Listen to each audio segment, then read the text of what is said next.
everybody. This is Antonio Wolf. I've actually been wanting to do this stream for quite a while.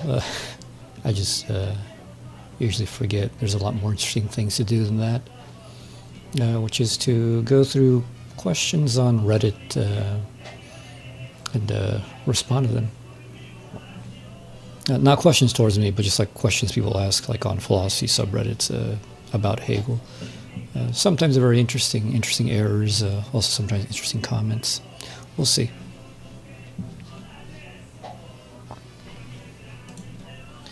Just give me a sec. Sharing this.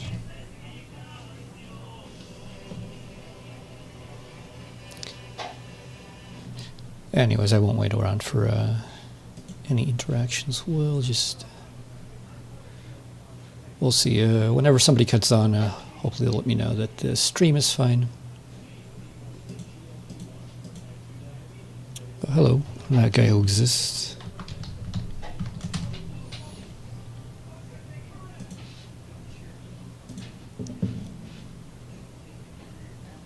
How do I pop out this thing? There we go.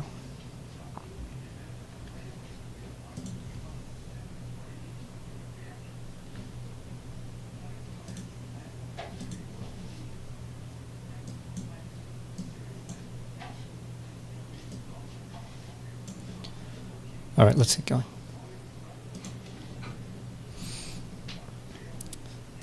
Let's see, first one. Thoughts on Robert Pippin. I've read a bit, quoting this, I've read a bit of Hegel's Idealism, Hegel and Self-Conscious by him in university, but at the time I was put off by his writing argument. Is he really worth putting in the effort? I had the urge to pick him up again recently, considering I didn't give his work a proper chance a few years ago. My thoughts on Robert Pippin are, one, I haven't read any of his stuff, so I can't say, oh, he's a good thinker or a bad thinker of any kind. My problem with him is that, well, he presents a Hegel that's clearly not Hegel. Everything I've heard about him is clearly coming from a kind of like Kantian reading of Hegel, and like that's fine, right? You can have your own opinions. You can go ahead and not share Hegel's project.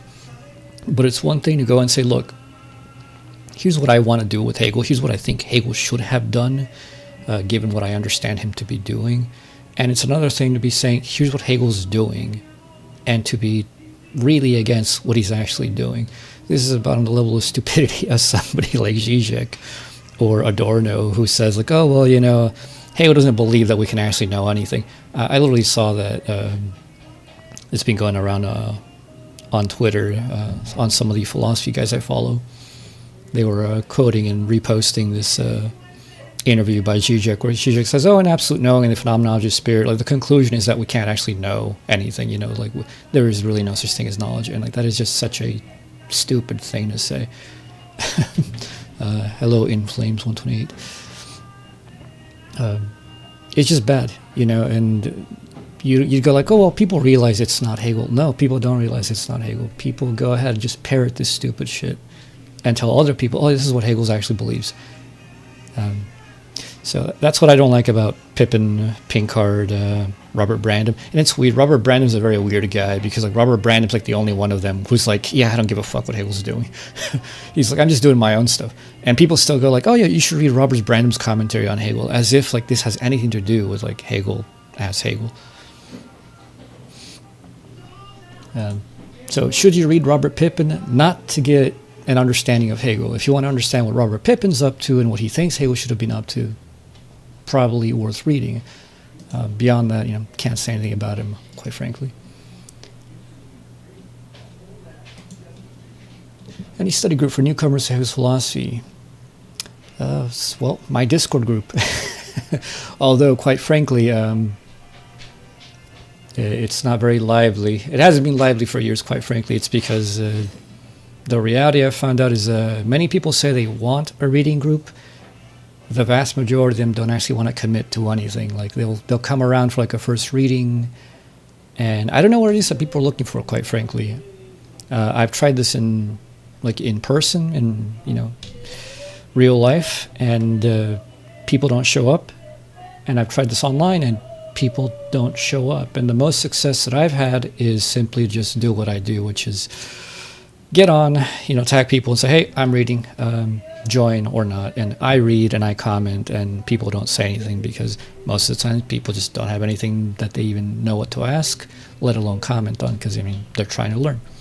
So in the end, if you ever found a group that actually works, wow, you found something extremely rare. Usually doesn't work out.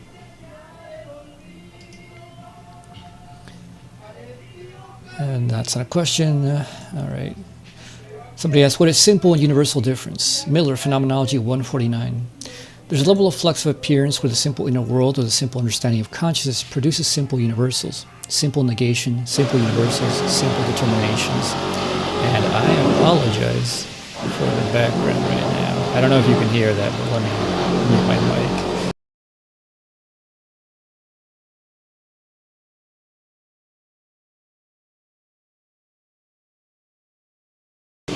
There's construction happening right next to my wall, so he randomly just starts sawing or drilling something. So I apologize for the noise. Let me know if it's very bad. Maybe you can't hear it. I can see here on my mic that it's not showing up very loud, so maybe you can't. But let me know.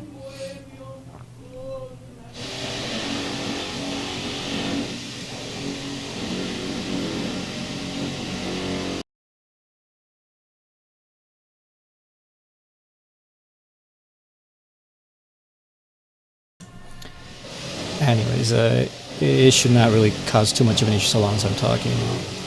So he says, there's a deeper level of flux of appearance that is absolutely universal difference where you can't break things down any further. This is negation, when negation itself is a moment of a flux of appearance. This difference, not the difference in the first place where conscious unknowingly simplifies the flux of its appearance, is the universal difference that pauses into the inner world. And by the way, I did not know there was going to be noise. This guy just kind of comes in randomly and just spends hours and hours, no noise, and all of a sudden just noise, and sometimes it's very short, sometimes it just goes on and on. So I'm not sure what he's doing. He's been renovating a bathroom for a week, but he only comes for about maybe 2 to 4 hours a day, whenever he feels like. Yeah, that's what you get when you hire somebody cheap. And it ain't so cheap. Anyway, so this difference, not the difference in the first place where consciousness unknowingly simplifies the flux of appearance, is the universal difference that pauses into the inner world. What consciousness pauses is its truth, self-sameness, or self-preservation. And this truth is from an image of stability and is most familiar with the law. Let me look up what 149 is. 149 sounds... That's either around chapter 3... Yeah, that's chapter 3, Force and Understanding. Let me open up the Oxford real quick. Sparrett, Hackett, Miller, Cambridge, Bonsons, Oxford.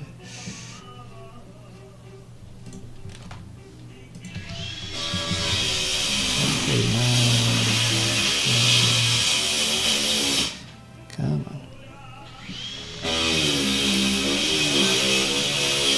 This seems to be around the mysterious... Oh my god. Let me know if that sawing right now is really loud. It sounds kind of loud, but I'm not sure entirely.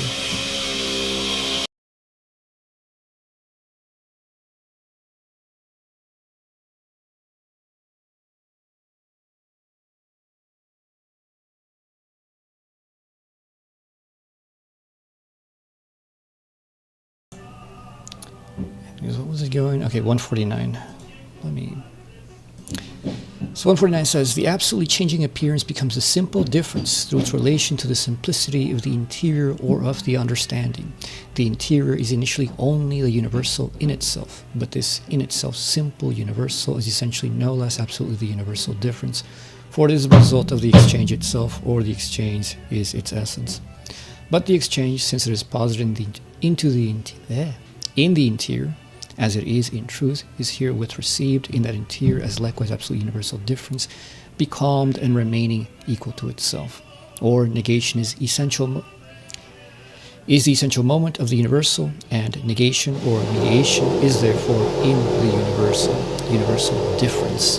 This difference is expressed in the law as the stable image or restless appearance.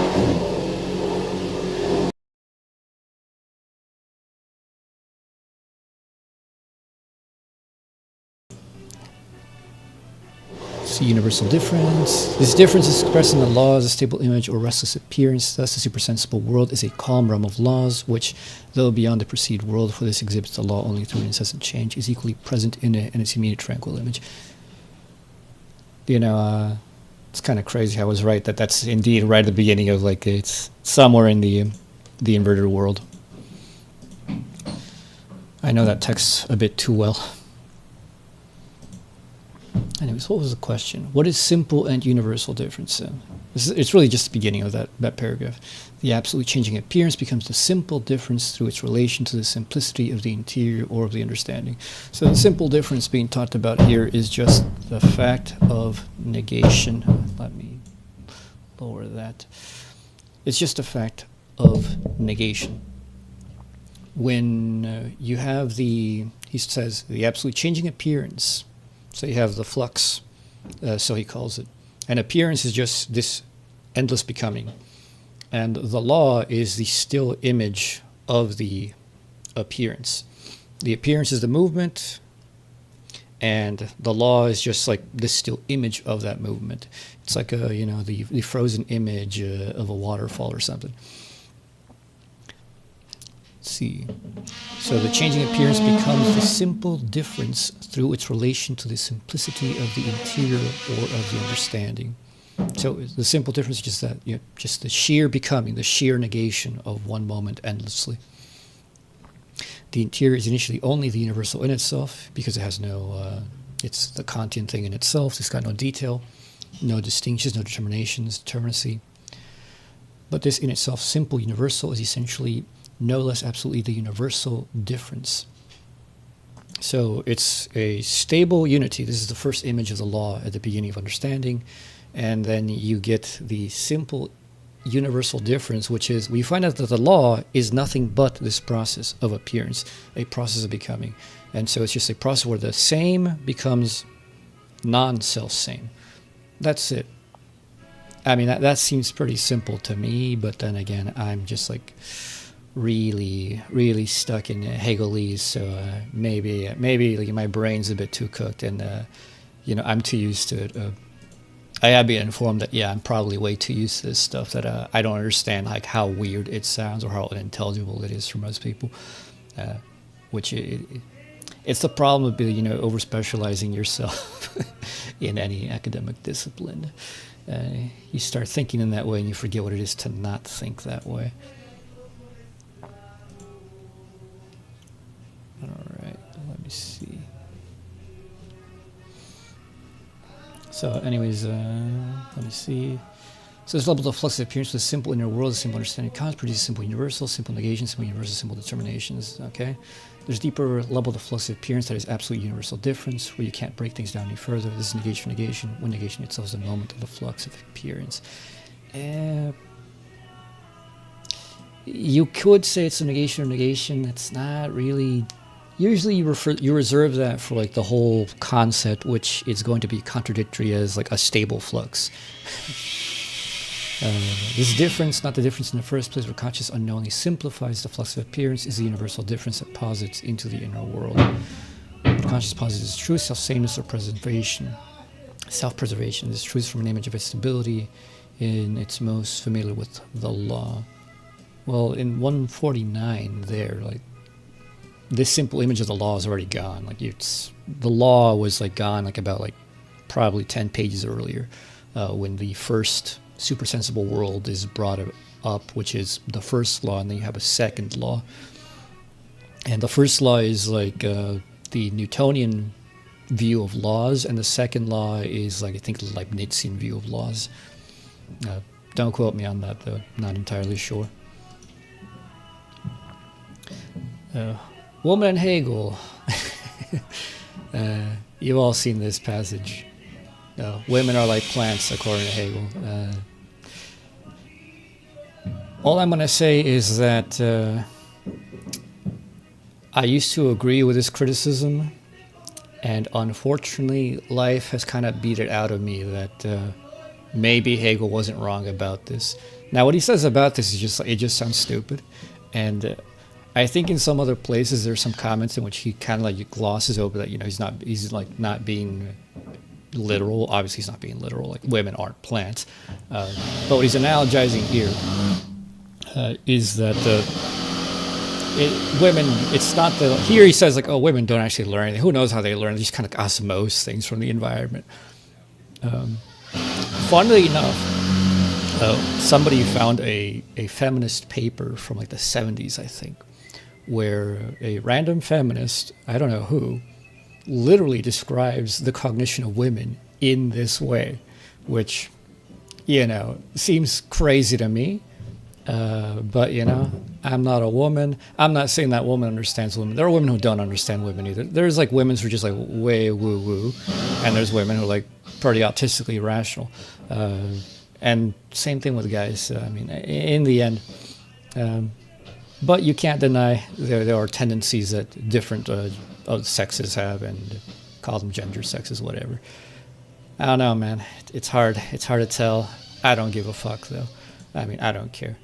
So long as somebody's actually like rational enough to like converse with, and like, especially if you're married to them, right? Or if you have a partner, you want your partner to be a bit rational. You don't want somebody who's too intuitive and who just kind of I just vibe with things, You want to be able to resolve issues. Capital letters. Let's see. Page 3, Professor Phenomenologist A.B. Miller. Hegel writes, the true shape in which truth exists can only be scientific because of such truths to help bring philosophy closer to the form of science, to the goal where I can lay aside the title. It can lay aside the title of love of knowing and be action knowing. That is why I have some emphasis. Apparently science is capitalized. Well, in general, capital letters in Hegelian writing, it just means like you're talking about that concept as such. You're talking about science with a capital S. You're talking about like science as such, pure science. You're talking about being, capital being, pure being. You're talking about capital T, truth. It's, pure truth as such. I find that useful. I use it a lot in my own blog writing, my essays and stuff. There is a point at which, of course, it kind of becomes confusing to people. So, sometimes I kind of I don't use it very much when I write outside of my, blogs, like my Imperial Trail. If I go to submit something to Epoch, I try to use it a lot less. Because it does become a bit confusing. It doesn't really mean much. But sometimes it actually clarifies things, so it kind of goes many ways. You can use it, you cannot use it. The main thing is just to be consistent, and Miller is actually not consistent. In the Inwood translation of the phenomenology, Inwood just capitalizes being, for example, all the time, even if it's just like regular being, like the being, of a thing, just like the actuality of being, and he capitalizes that too, which I don't. I only capitalize being when you're referring to like being as such, like as a noun. If you're using it as a verb, like why the hell would you capitalize it? So some people are way too consistent to a point that's formal, and it actually ruins what it's supposed to be clarifying. Hegel brain rot. I just purchased Phenomenology of Spirit. He fell for the meme. True infinity. Can anyone give us a good example of what true infinity is? It's the Mobius strip, True infinity is something that makes no distinction between itself and its parts. And actually a great example is just any organism, because in an organism you can't really say that the organs constitute a different kind of entity than the whole organism itself. It expresses the whole organism. It's one unity being expressed in all those parts, but those parts aren't really opposite to the whole organism. With living things, we see that, and we're like, yeah, that makes no sense. Why would you oppose the organs of the thing to the whole thing. I mean, like the whole thing is only in its organs. Likewise, infinity is only in its finitization and the structure of finitude itself. So, I don't know. There's a limit to how well one can articulate that kind of stuff in images.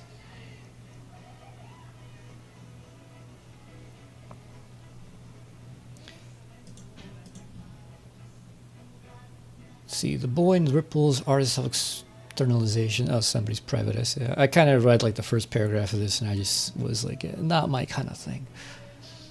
Let's see, mapping the dialectics of the absolute philosophy's biggest gang. 3 Fichte, Schelling, Hegel, another essay somebody submitted. Is Hegelian dialectic an ontological structure of reality itself, or a structure of conceptual intelligibility? If contradiction drives development, what distinguishes a real contradiction from one produced by the limitations of finite thought? First off, dialectic is a structural reality.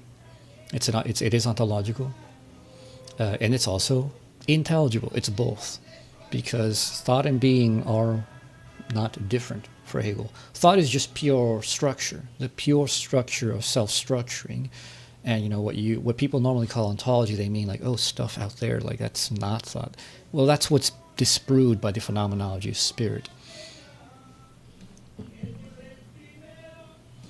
Is Hegelianism just a religion at this point? It's outdated. You guys just do it to preach, and more than half of you have drug addictions. It's a schizo religion. No. Have you met Deleuzians or Heideggerians? I mean, look, if you meet anybody who's actually like specialized in a systematic philosopher, for a lot of these people, this is a kind of religion. I mean, 1, they're atheists. 2, like this is the absolute of their worldview. So they view everything through that lens. Like it is their way to feel grounded in the world.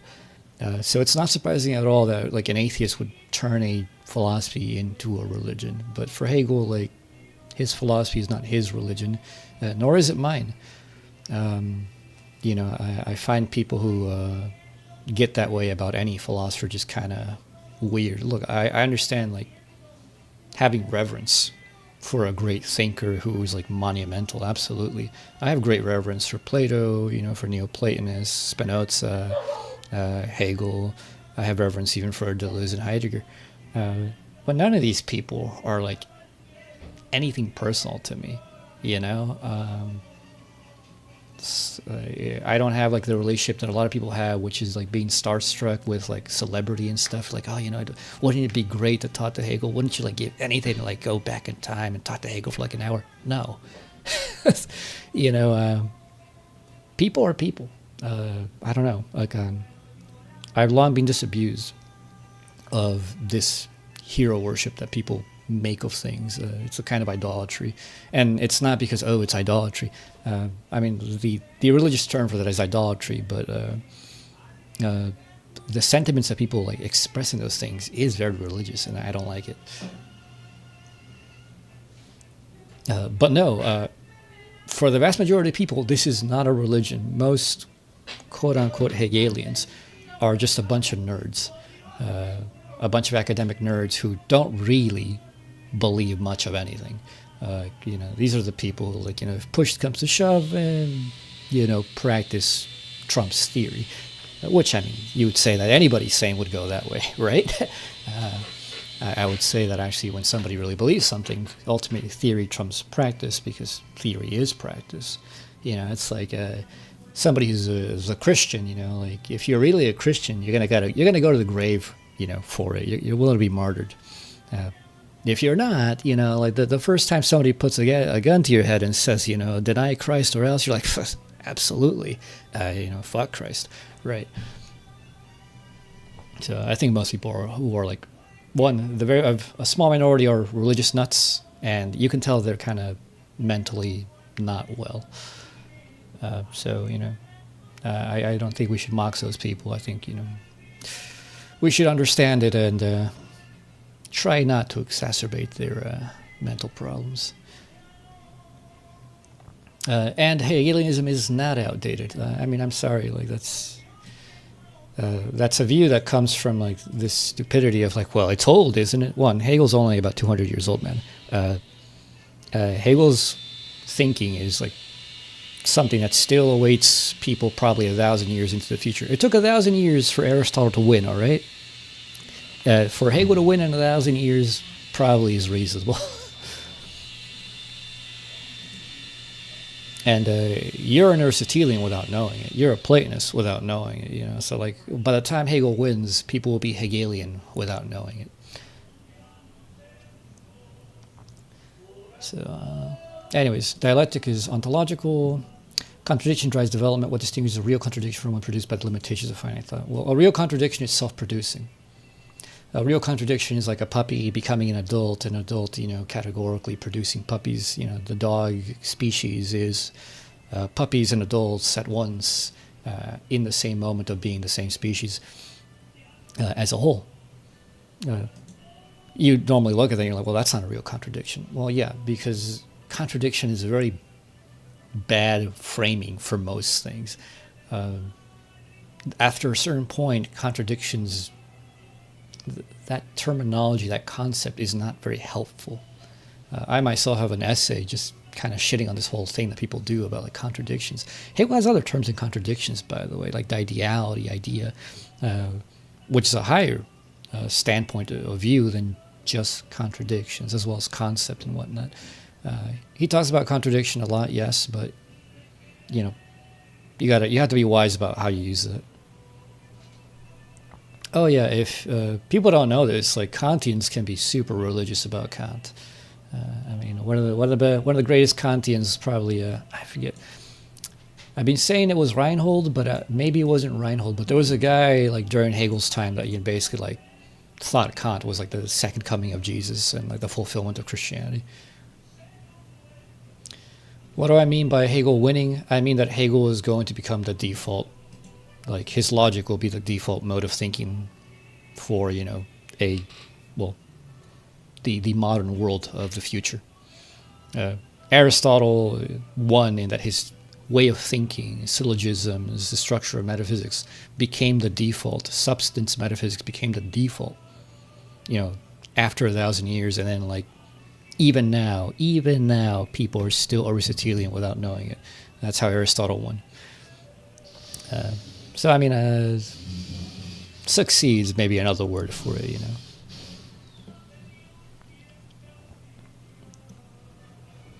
So anyway, that's the answer to that one. Somebody says, 2 questions about Hegel.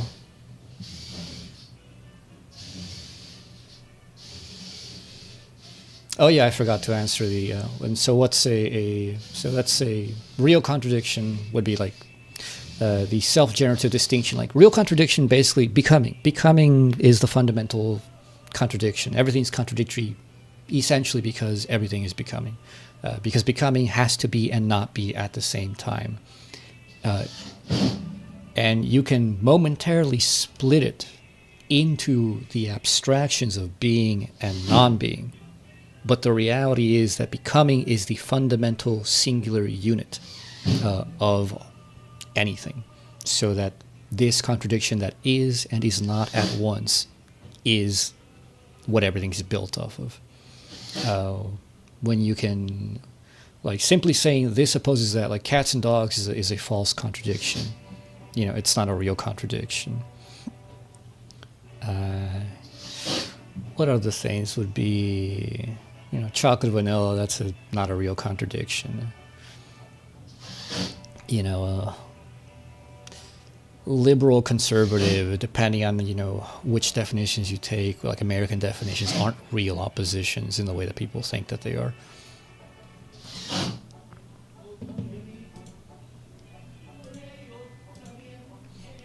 So somebody says, 2 questions about Hegel. When I read or hear about Hegel, I often stumble upon 2 explanations that sound kind of wrong to me. 1, it's often said that in his dialectic, speculative method, there is an upheaval. I'm a German native speaker, so I know the multiple meanings of the word, and that it can mean to end, to preserve, and to lift at the same time. And in Hegel...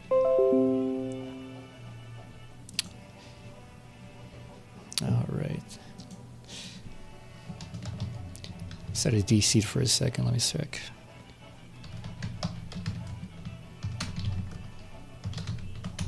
Let me know if the stream's fine.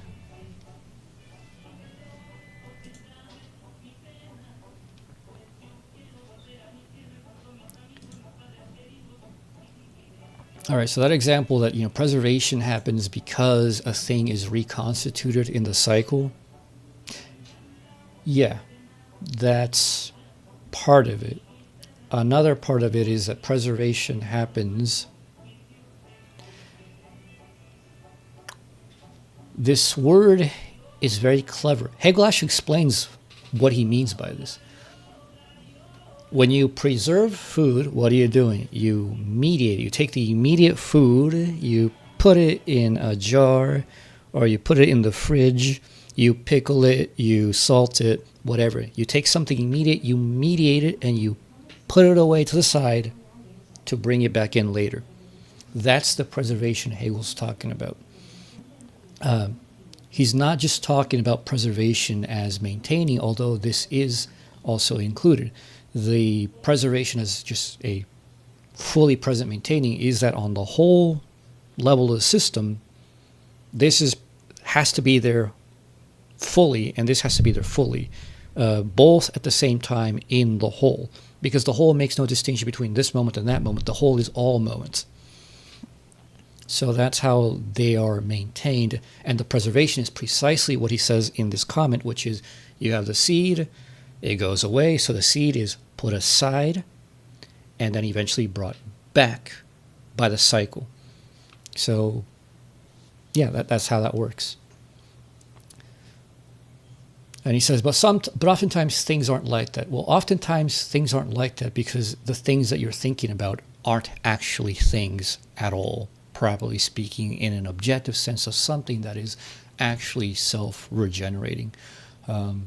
Or you're looking at it at the wrong level. Like, for example, obviously atoms don't do that, right? Atoms don't produce atoms out of themselves. They aren't living, self-reproducing entities. But when you look at the energy structure of an atom, in which the energy is constantly recycling around it super, super fast to bind it together as one entity, one unit, then yeah, the same thing happens. There's a mediation of each moment being set aside for later and being brought back. 2, I sometimes heard that Hegel said reality and its knowledge or recognition both move dialectically, so they can't be completely different things. And that means nature must be structured in a reasonable way. Nature and thought are basically the same. The world is spirit. What the fuck? Just because there's a parallel doesn't mean they're the same. They're the same, does it? Or does Hegel even say anything like that? 1, Hegel does say that. But 2, for you to understand why this is the case, you would have to understand that the conceivability of the opposite is not possible. It is in fact not possible to think something other than what is thought.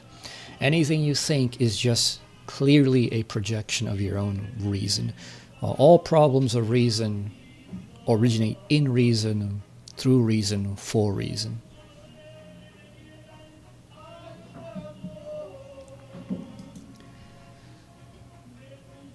Antonio Limonetto, from what I've seen of Hegel's work so far, you could also frame preservation as following the spirit of a law instead of its letter. You're going to have to explain that one to me. Kind of seems like I might get what you're talking about, but also not entirely sure.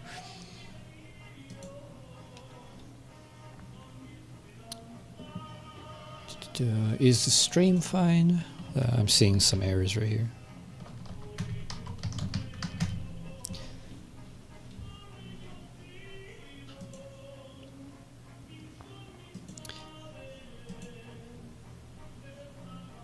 I realize that I have to stop being cheap, or rather lazy. I could just buy an Ethernet cable directly from my modem up to my room, and just not have this signal problem with the Wi-Fi. I don't know why Wi-Fi sucks so much, man. It's 2025. We got China's got 5G. And, they can control everything real time smoothly with, really sophisticated shit that needs very consistent connection. But somehow home routers, I don't know.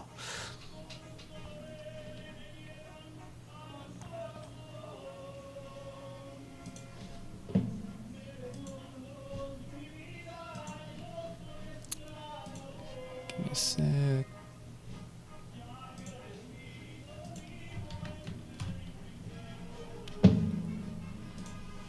All right, so yeah, Hegel does state the reality, or what people call reality or being, is the same as thought. But it's not by comparison, oh, being has the same structure as thought, and thought has the same structure, and therefore they're the same. No, it's not actually that. That's at least a basic argument to get you to understand you can't separate them so far apart that they're not at all like each other. You can't have, this reality out there that's nothing like thought. You can't have that. You can't have like this. You cannot have transcendental idealism or transcendental realism of that kind. But what you can have is you can understand that reality must be in some way significantly mind-like, that it must be structured by reason, and it must be rational to that extent. The full argument as to why reality and reason are the same thing has to be on the level of showing that, in the phenomenology, this is kind of proven to a significant extent negatively, which is you really cannot tell the difference between what you mean by a concept and what you mean by the reality, because every time you express what you think the reality is, guess what you're doing? You're expressing a concept. You're doing it conceptually. Like, it's impossible to avoid that.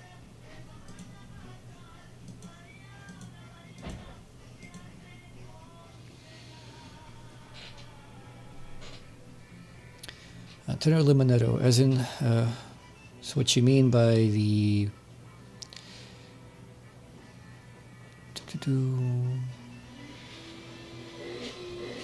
following the spirit of a law is that later categories do go against the predecessors, but they manage to fulfill their principles. Okay, yeah, I would agree that it is a preservation in that one and the same principle is actually ongoing through both of them, and like they're not really separate entities in that way.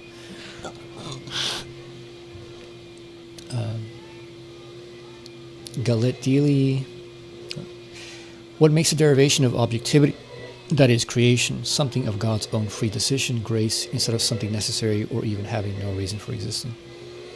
What makes it so is that for Hegel, freedom is self-determination, and self-determination gives itself the quality of self-determining. So there is a determinate way to be self-determining, but this self-determining gives itself this very shape internally. It's not given from outside. So, it's free, and it is a contradiction, because from one side, it looks deterministic. From another side, it's completely free. It's a groundless self-grounding, as Hegel says it in many ways. It sounds awkward, I know. There really isn't much to explain about it externally, because it just appears like flip-flopping, waffling, which it is, because it has to be, because the real meaning is these two things. That's why it's called self-determination. This self-determination is itself a contradiction, because determinacy has an other relationship. The whole problem of determinism is that something else is the cause or condition that makes the structure of something up. If there is no other that is a cause or condition that makes up the structure of something, most people cannot conceive of determination at all, because where does it come from? There's no principle outside, but there also can't be a principle within. So where does this principle come from? Well, ultimately for Hegel, it's the principle of the arising of just pure negation upon negation. It's an infinite bound that, in relating only to itself, bounds itself. So, there's a bounding of bounding, and there you go. That's the first determinacy, that first limit that makes a distinction between one thing and another. And when that's just completely self-internal, it's fractal-like. And I mean, The only way to understand it is really semantically.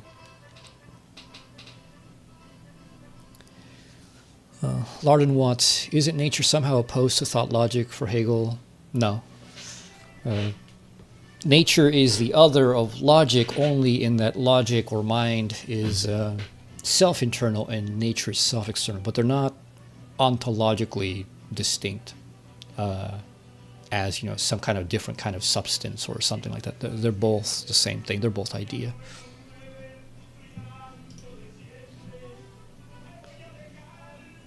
Let's see.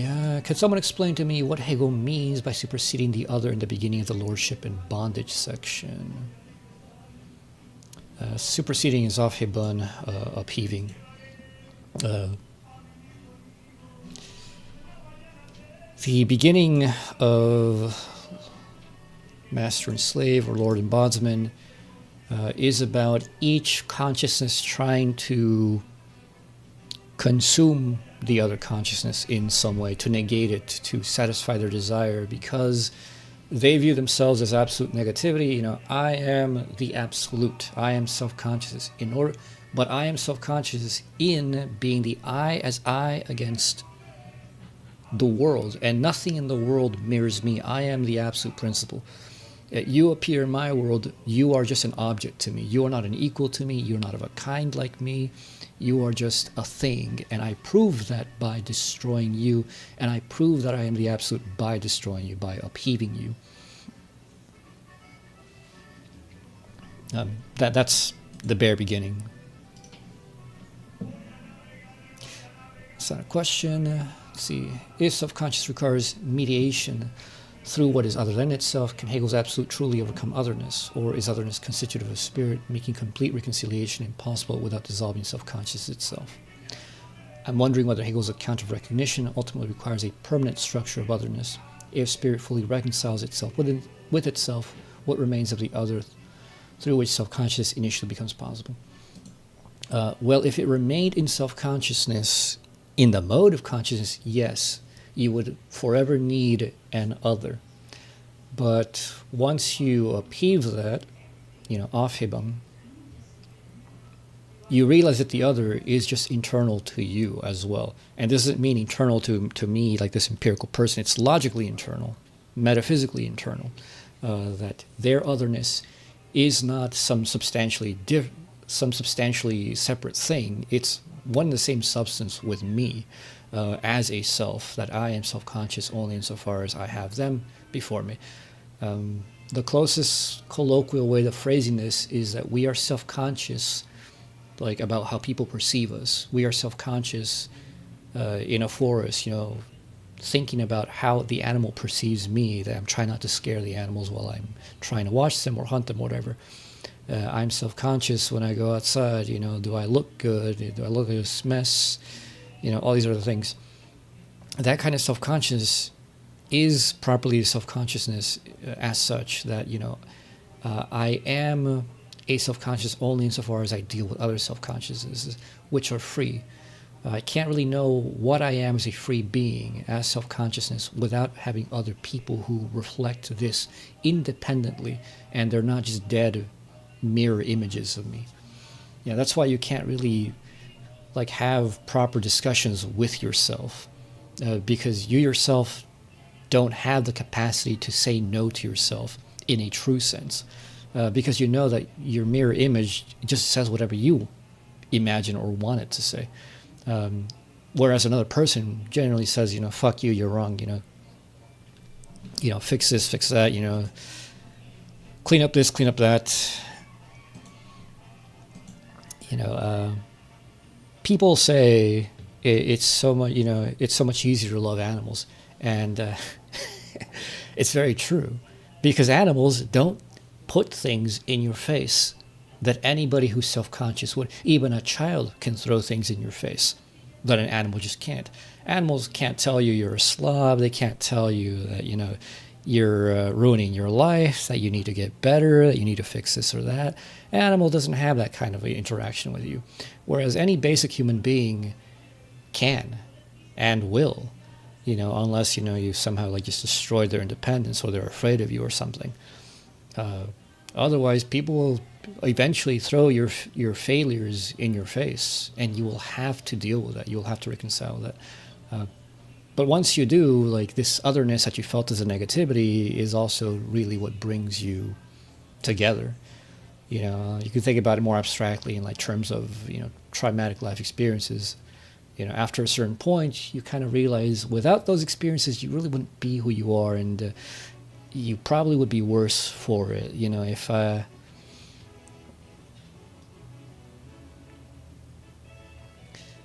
Galadili, if Hegel made a D&D player character, what type of character would it be? Race, class, personality traits, etc. I don't know, man. I think I played D&D like twice. That only lasted a few sessions with my friends. I just couldn't get into it. A lot of that stuff, quite frankly, has to do with just your own creativity, the group's creativity, and the DM. And, well, with the groups that I played, no one else really wanted to role play, and so it was like the most basic. People just kind of, we got together to eat food and, like, you know, roll dice and, you know, occasionally say something. Beyond that, the DM unfortunately had to, like, to figure out all these ways to just kind of like do something somewhat interesting, you know, about the story. And so, like, he kind of railroaded this a lot by necessity. But nowadays, I just don't like that style. You know, if I played, I would want to play something that's far more invested. I'm also a stickler for, like, you know, being creative with rules. I haven't played a pen and paper game in probably since like 2012, I think. They can be very fun, though. With the right group, really fun stuff. Contradiction, non-contradiction. It doesn't make sense for two contradictory propositions to be true at the same time. Aristotle wasn't talking about propositions. Aristotle was talking about terms. So Aristotle's like law of non-contradiction is not a propositional law of non-contradiction. It's about, I think, no subject or substance can instantiate two contradictory qualities or attributes, whatever you call them, or predicates, at the same time in the same respect. So insofar as you say something is ugly, in the same respect that it is ugly, it can't be beautiful.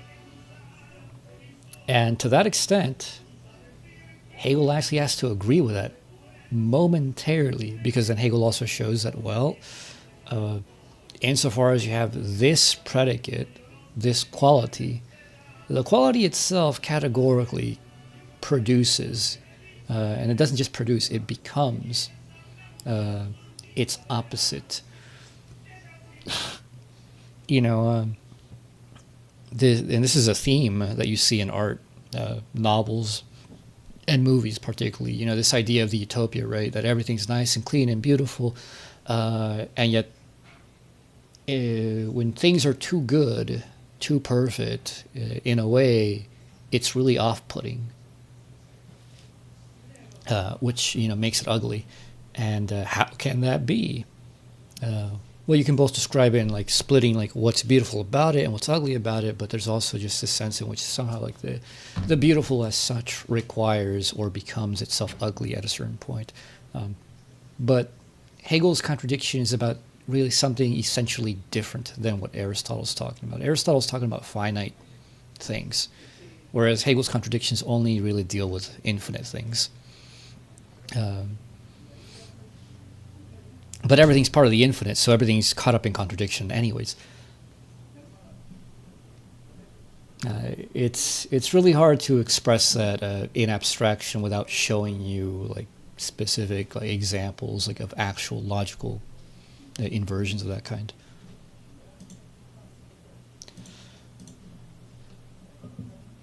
How is the lawlessness of force the law of force?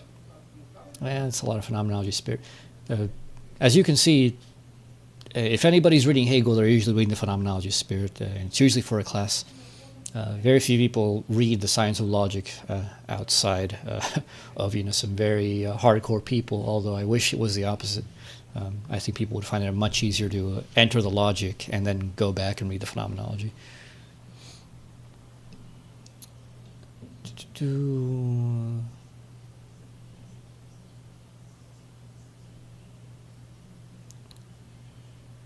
see, how can you conclude becoming from pure being and nothing? In Hegel's philosophy, because pure being is equal to nothing, they are in a state of constant becoming. But to me, if pure being is the same as nothing, then you are just describing the same thing in two different ways, while the pure being, nothing itself, does not change form. Can anybody explain what Hegel meant? Well, one, it sucks that Hegel phrased it this way because, and he knows that he's wrong. He knows it's an external reflection, but he doesn't really go out of his way to, like, make this immediately clear. He does remark on it in the remarks. But the main thing is that you're just supposed to understand it, all right? You're supposed to have an understanding. There's a colloquial understanding, immediacy, no relationships, no mediation, no middle, no outer, no inner, no boundary. All of these would be middle points of thinking. So if you have a thinking that is equally immediate to the object, which makes no barrier between itself and the object, it makes no projections on it, what do you have? So you have a sense, and this is an intuition. He calls it that. There's an intuition of presence. Something is present, but it's an indeterminate. It's not even something. You can't make the distinction. A thing to yourself. And then we just have this natural intuition, well, that's just empty. That's absence as such. And what do we call that? Well, we call that not. I prefer not over nothing. But the moment you have not, you have the formal inversion that it's present, which is what being is, and you go from one intuition to the other.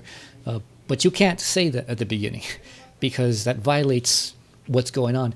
And people are like, oh, so Hegel's cheating. No, he's not cheating. The thing is, like, it's really hard to present the beginning as it should, because if you present it as you should, all you would have is just being, period, pause, skip a line, not, period, pause, skip a line, being, not being, pause, skip a line, becoming. And you're just supposed to intuit what's going on, and indeed, some people get it, a lot of people don't. And some people will get it with explanation. And even when you explain it, you're like, this tells you what's going on in the background, but it's not what is going on here explicitly. And it cannot be, because if it is immediate, you actually can't explain it by definition. So the being not thing, it's forever a thorn in the side, because the reality is that the first concept, and he says so, is actually becoming. But you can't say that. You can't actually start from that, because becoming is obviously already mediated. So if you want to do the beginning has to be with either being or not. It has to be being specifically for the pure beginning, because not, at least, is the intuition of non-being. It's a separation already. It's a negation. So it's actually mediated.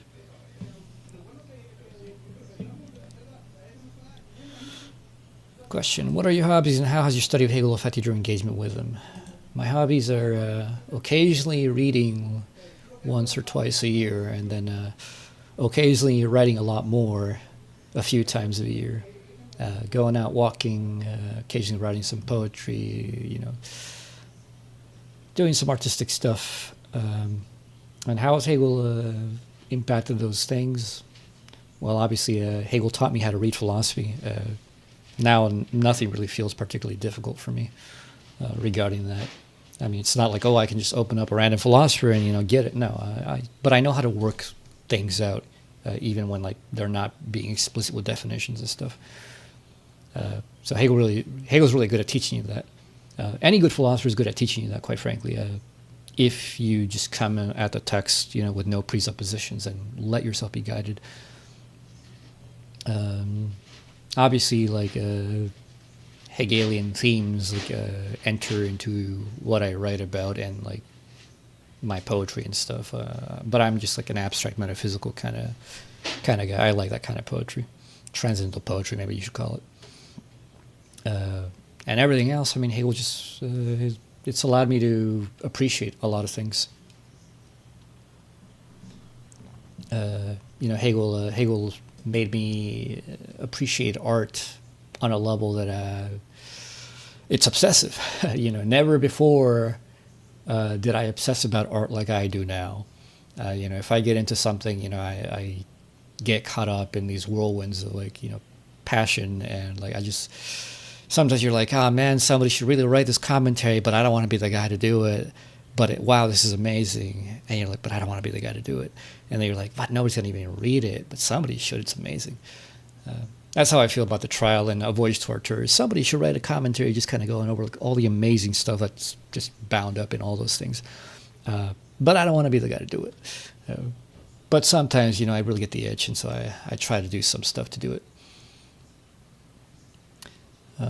Abkai00, why should the average person read Hegel? What do they gain? The average person should not read Hegel. As a matter of fact, I would say the average person should not read philosophy. What they should do is read, more... There isn't a category of work. There are plenty of works that exist of this kind, but it doesn't really have a name. A lot of people may think it's pop philosophy, but it isn't. It's about reading about abstract categories and learning what those are. That's important mainly because you should know what the hell you mean by being and existence and presence, infinity, finitude, all those things, numbers. You should know these things. It'll just make your life so much clearer, and it'll remove so much confusion that you have when big wigs talk about big shit, big abstract stuff. But second is to read people and to also engage in this yourself about how to apply categories and how to think about things clearly. And I don't mean in an analytic sense. The analytic sense is fine, for many things. But on the human level, what you need to do is learn how to think procedurally, how to think from a principle that generates further things. Not just go well, they said principle 1, principle 2, P3, P4, blah, blah, blah. That's not good. A machine can do that. But only you can genuinely think through thought like a seed grows into a plant. And once you get the hang of that, it's natural. I do believe that the vast majority of human beings can actually do this, but you have to start them young.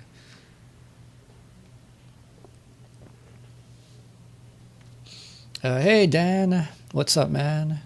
Yeah, thanks. Okay, what if I don't use any of those words? Well, you should learn English, man. Everybody uses infinity. That, and also, you should care about expanding your vocabulary. We're losing a lot of vocabulary in the English language. It's pretty bad. Really, really bad. And a lot of this vocabulary is being replaced by, just, made up shit that doesn't even sound good. Look, English, internet speak, for example, that leaks into the real world is just brain rot. You want to have a language that's rich enough to express the richness of your thinking. That is a very true thing.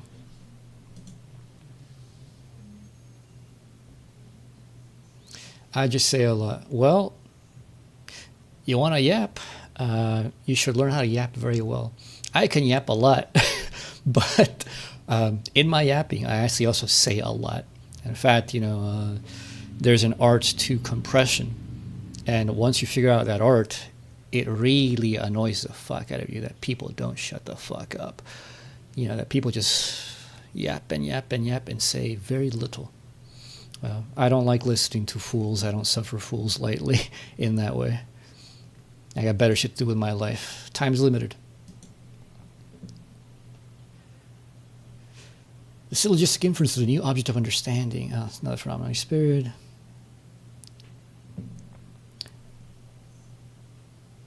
Does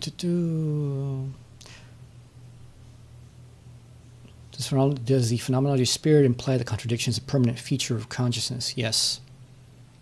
Because consciousness is the belief that here's consciousness and here's the world, and the world is utterly unlike consciousness, and that is just ridiculous. because once you understand what consciousness is, that consciousness is, we're not talking about qualia, we're talking about consciousness in the sense of the structure of a subject, the knower, and the known, which is unlike the knower.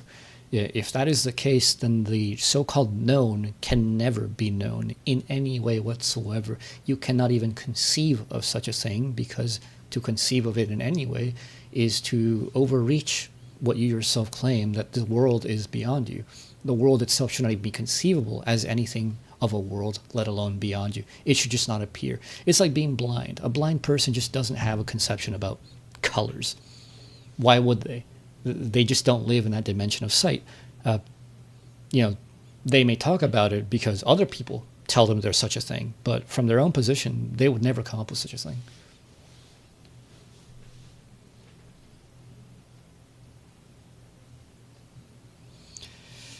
Apkai00, no, I mean I use a lot instead of infinity. Bro, a lot is not infinity. It's like you gotta get your concepts clear.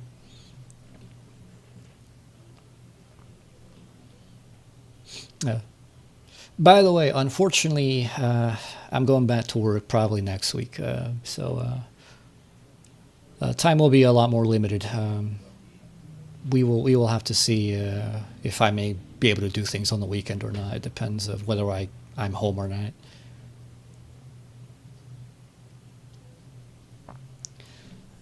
Total Limonetto, there's a nice quote in the Perception chapter that goes like, you can let yourself be guided by abstractions being pushed back and forth between them without realizing, or you could master them. You'd have to, I don't remember anything like that, but maybe Hegel phrases a lot different. I can't remember. Perception, by the way, is, in my opinion, the hardest chapter in the phenomenology of spirit. People say it's the third one with like the inverted worlds. Not even close. The beginning of Perception is brutal. Let's see, question. What do you think of Nietzsche's The Birth of Tragedy? It is said that after Nietzsche wrote it, he fell into the sudden realization that there was too much of Hegel into it. He got depressed because of that for a while. All right, what is this? So while that may sound as a binary computation language of zeros and ones is created through... Okay, this sounds like some schizo rambling. Not going to read that.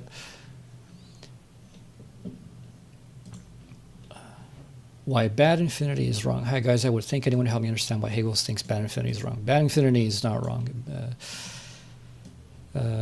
Bad infinity, otherwise called, the spurious infinite. I just like to call it the unlimited. It's just the infinite that is opposed to the finite. It's not wrong, it's just incomplete. Because the unlimited is the view that these are qualitatively different, that the infinite's over here and the finite's over here, and they're completely unlike each other. And obviously this comes from a religious worldview. And pretty much all religions have this view. They either have a view that like it's just all infinity, or like there's a finitude that is completely separate from infinity. Infinity is all over like good reality one, and everything else is bad. It makes no sense ultimately, but infinity is unbounded. If it's not the finite, it's bounded by the finite. Therefore, it can't be infinite.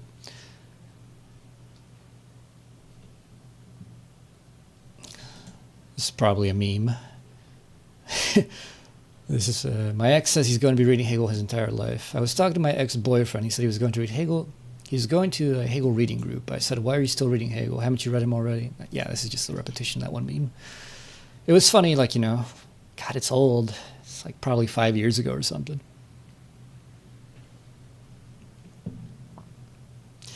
Section 131 of Phenomenology, Hegel talks about philosophies on the understanding. Who is he talking about specifically? He's not talking about anybody specifically.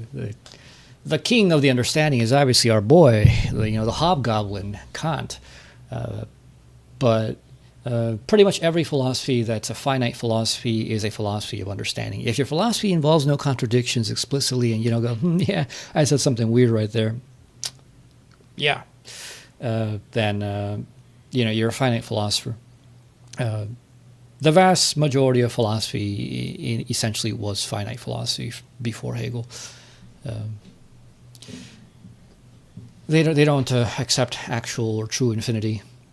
nor do they accept that, that reason is properly infinite. They deal with it only in the mode of understanding of identities and differences.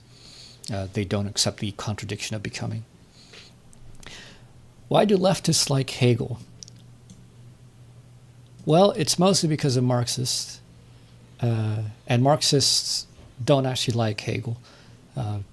The few Marxists that read Hegel and like Hegel, they don't actually like Hegel. They like their idea of Hegel as some kind of like proto-Marxist or pseudo-Marxist, what's this one guy's name? Something Souther. A very, very intelligent guy. A Marxist, and he's kind of he's a Pippinite, so that's already something wrong. But he likes to Marxify his Hegel, but at least he has the balls to say, well, Hegel got some things over Marx, and we kind of need to like veer Marx into Hegel rather than veer like Hegel into Marx more than anything.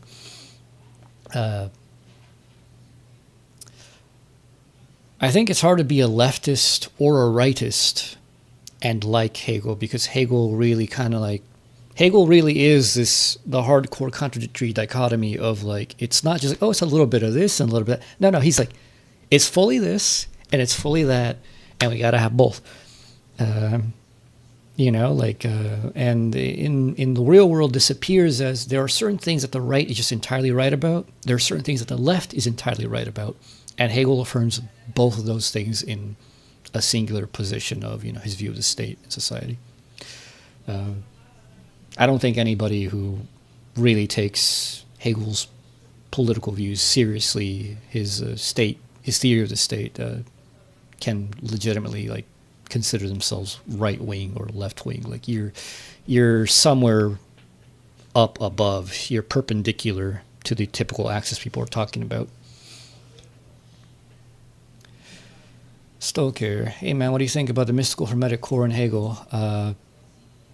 There isn't such a thing. I literally made a video critiquing Jay Dyer's claim about this, so go and watch it. This idea that Hegel got his stuff from esotericism, no, he didn't. There's a lot of overlap, sure, but there's no evidence that he got it from them. In fact, all extant evidence that I'm aware of shows that Hegel was kind of strangely unaware of these people, and it's until he got into his he already written the first book, The Science of Logic, I think, that he started reading people. He didn't read Meister Eckhart, for example, until really late, somewhere in the 1820s. He did not really read Jakob Böhme properly until the 1820s as well. And because back then books didn't just readily exist on demand. They were limited prints and copies, and so even if you could afford them, there weren't bookstores to just go to and just get one. You usually had to get something from somebody, and so I think somebody gifted him a copy of Meister Eckhart's writings. He fell in love with them. He's like, wow, this guy's amazing, incredible. And then he also got a set of 3 volumes from Jakob Böhme, and he also was like, wow, this guy's amazing, incredible. But this is after he had already done his stuff. So this idea that, he's some esotericist, got it from other people, no.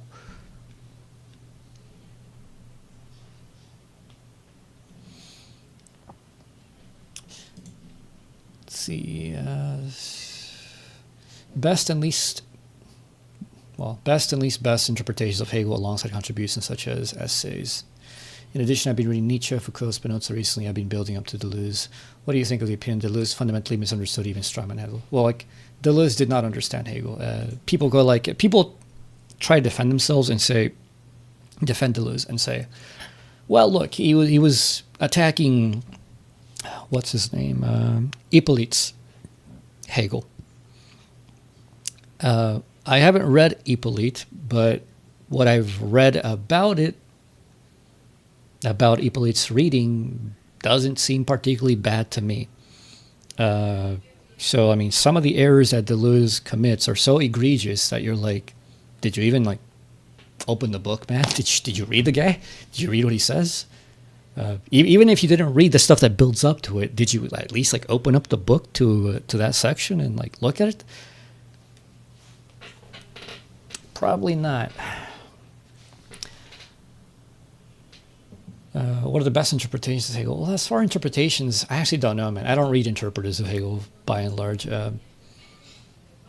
I consider like like orthodox Hegelians, I would say, like, Winfield, Holgate, somewhat, Alan White, and some other people. I mean, sure, every reading is an interpretation, you could say, but like it's so close to the original text that, it's hard to call it an interpretation. They're just expositors in a way.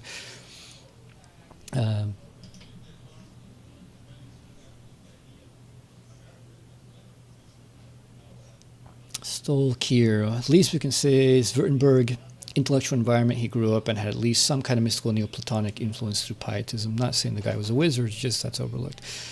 Well, it's not overlooked. Like, it's like, look, even in Kant's time, pietism was big. And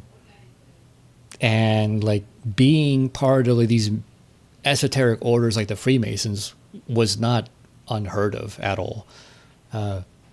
It was a common intellectual interest, but it seems that Hegel was not particularly interested in that. If you look at what Hegel was interested in his college days, it is not that at all. Hegel is part of like this weird, small, like temporary renaissance where people like went back and actually read the Greeks and were like, wow, fuck all this garbage from like the scholastic days and all the nut jobbery that's going on right now with theology. Like, the Greeks is where it's at. And the Greeks are talking about is like Plato and Aristotle. Neoplatonism didn't really have that kind of resurgence as far as I know. Hegel did like the Neoplatonists, and he does talk about them very well, but like, I don't know, like at that time, like that wasn't the big thing. You can tell that like Hegel's mostly interested in like what was going on at his own time between the Romantics and their reaction to Kantianism, and Hegel was a bit of a Kantian through his college days, and it's once he graduates that he kind of like he breaks hard with that and like kind of gains his style over like a very bizarre like event that nobody knows what happened. What the hell like changed that he drops in an essay that he's writing that's very Kantian, and then like 6 months later he comes back and starts a new essay and it's totally different. A lot of people speculate some kind of mystical experience was had, but nobody knows.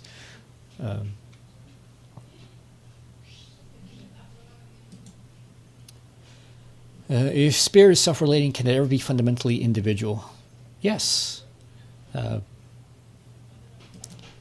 In the nature or the standpoint of God, God is the only truly individual thing as a singular, that there is no other to them. They are the universal that is radically at once as universal, individual, in one go to itself, even if you don't make any further concretization. On the level of us, our relationship to each other is a self-relationship of essence to essence, but we're individuated through that relationship. So, there's that. What is Phenomenology Spirit about by Greg Sadler? Haven't watched that, quite honestly. I respect Dr. Sadler, but I would not say that you should get your Hegel from him. Ever. But then again, I'm completely biased. I'm a Hegel. I'm a philosophical purist. I don't like other people's interpretations of philosophers. If you go ahead and say, look, I'm going to use like Plato for my own thing, and I don't really care what Plato's doing. Great, fantastic. Be upfront, and no problems. But I'm also not the kind of person who would be very interested in whatever they're doing. The greats are the greats for a reason. That guy who exists, where does Hegel fall in understanding the relation of creatures to God? for ex-univocity versus analogy, or are these both incomplete? I would say that Hegel actually stands in both camps. They are one with God in that, like, they're not different from the essence of God. Hegel will not make the essence energy distinctions and or these kind of things of the one to many. Look, everything is God. Like, it's just bound with the idea of God itself. Like, it's just not possible. You want to be irrational? Okay, you can say that there's a distinction between the finite and the infinite, but you're wrong. Like, it's unintelligible what you're saying. You can say that we are only analogically, related to God. How does that make any sense? God is relating to God in us. Yes, we are finite mirrors, limited versions of God, but it's still like the individuation of God's essence. So from one perspective, we're analogical. From another perspective, we're just univocal. And that's just the typical dialectic. God is both the analogical and the univocal in one go. Pseudo-Hegelian schematizing. I often see people trying to use Hegelian jargon to talk about concrete events in an unbearably pretentious way. But Hegel affirms in multiple places that real life as such is not dialectical. It is subject to the either-or in categories of reflection. In the second Zusatz, the body of the shorter logic, for example, there is also discussion of this in the section on being in the greater logic. In the same way, Kant in the introduction to the metaphysics of morals mocked people for using these technical terms in popular settings. If you think the point of Hegel is that things change and contradiction drives change, then you didn't understand him. This is a banal commonplace. And if you dress up some social or political commentary in Hegelian dialectic, you are pretentious and pseudoscientific. Look, I agree with this. I was saying this like 10 years ago, man. Particularly Marxists, like, these people going like the dialectical, this and that. This is dialectical, that is dialectical. It's just stupid. None of that is worth talking about. Well, this is the contradiction of this and that. People talk about this, the general contradiction, the specific contradiction. Like, nobody cares, man. Nobody cares. It doesn't matter. It doesn't do anything. You're not really expressing anything that's like particularly deep. And it's not like they're trying to be deep. It's just that I think people just genuinely don't understand that they're just not saying anything. Like, they think they're saying something, but they're not saying anything at all, quite frankly. But they don't know that because they don't think.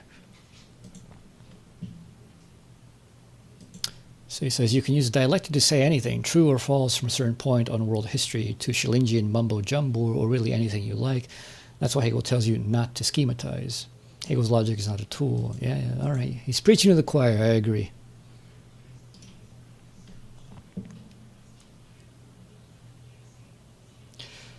That go exists. So would Hegel's thought find more commonality with Nicholas of Cusa than, say, Aquinas or Scotus? Yes. As a matter of fact, there is an ex-Marxist who has a blog, or had a blog, I haven't checked in years. It was called Materialism and Mysticism, in which his entire thesis is that Hegel took his ideas from Cusa and never gave credit. The things he points out that they're very similar, they're pretty strong. I don't think that's evidence that Hegel took it from Cusa, but we do have evidence that at least in one book, even though he had no origin, believe it or not, like, people don't know this. In Hegel's time, there weren't libraries like today, and it was hard to go like, oh yeah, let me go read the original writings of so-and-so. You couldn't just do that. Most people, including Hegel, who were like middle class, were kind of limited to what you could get your hands on and what your friends and their friends' friends could get their hands on, and who was willing to like let you borrow something to study for a good while and whatnot. So for most of Hegel's knowledge of the history of philosophy, it's based on secondary history of philosophy textbooks that he had. And we know that at least in one of those textbook series, they did cover Nicholas of Cusa, Cusanus. And so we know he had access to that. It was in his library. Hegel never seems to reference that he ever read him, though. He's not in his history of philosophy. But could be, it could be.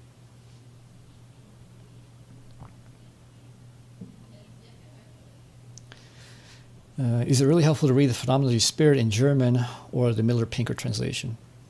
I've been reading this phenomenology in spirit. So far, I only have read the preface, but now I've started learning German, just past A1 level after 2 weeks, to try to understand and dwell upon it, perhaps from an advantageous point. Also to be able to study it further in a German university. I've seen many words so far in the preface that just feel a little off of another meaning of that same word. It is not that I think Hegel's not trying to simplify as much as possible, and these translations to get away the feeling of understanding it as it was thought by Hegel. Let's see. Like, think of the word sein. It's just an extracted one, meaning as we're translating it, we just add an explanation, a few lines, and move from that. But the very presence of the linguistic terms in the whole of German literature and life is in itself another thing to feel that emerges out of this nation of the world.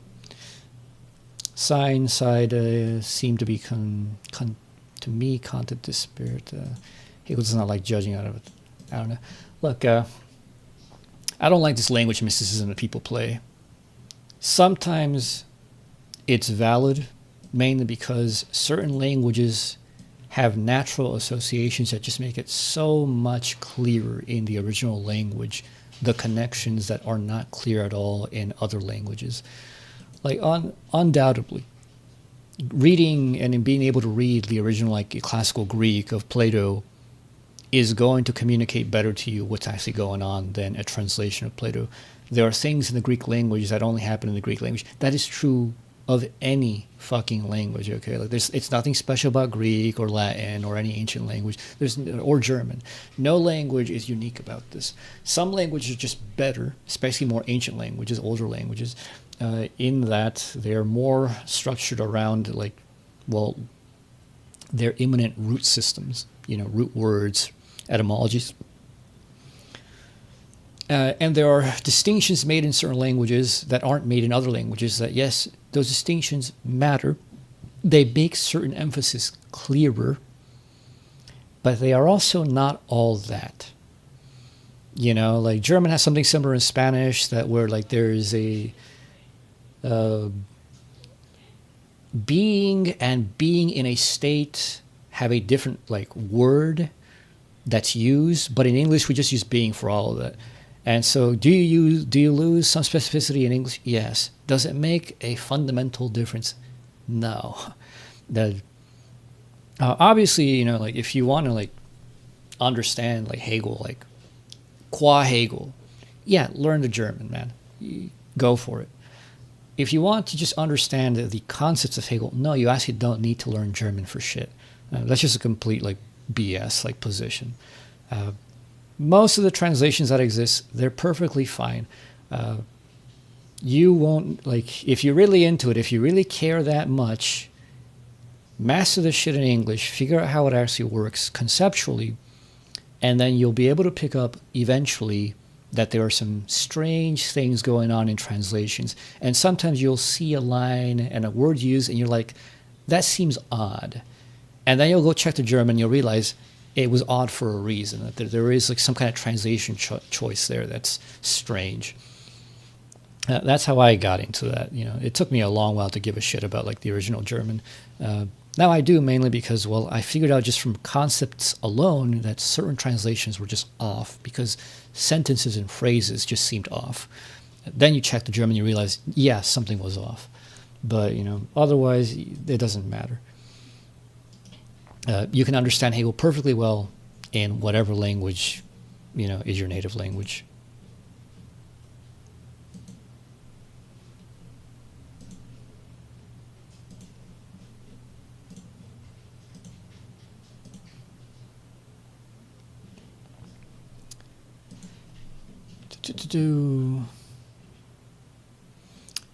Hi guys, I'm a little bit stuck. Does anyone know how Hegel goes from the unity of extensive and intensive magnitudes to something? Whoever this person is, bless them. They're reading quantity. Almost no one ever reads quantity, including me. I'll read it one day. Quantity is actually really short if you just skip the ungodly long remarks on calculus. Like, man, like, it's not for nothing though. Like a lot of people are like, oh, he's just being autistic and he doesn't understand. Hegel taught calculus at university. People don't know that. He did know what he was talking about. Obviously, he didn't think about it the way that mathematicians were thinking about it. But he was commenting on something real, and he had something real to say. It's just like, unless you particularly care about that historical relationship and the nature of mathematics and the argumentation around that, about how mathematicians even think about mathematics and just are completely different now. So that, even if you're a mathematician, probably reading those remarks is not going to say much to you, because they're remarks on outdated ways that people thought about calculus.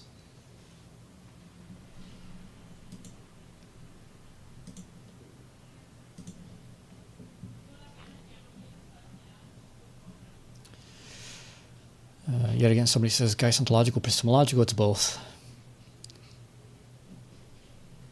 All right, let's switch to Ask Philosophy. Let's see what people are asking about Hegel.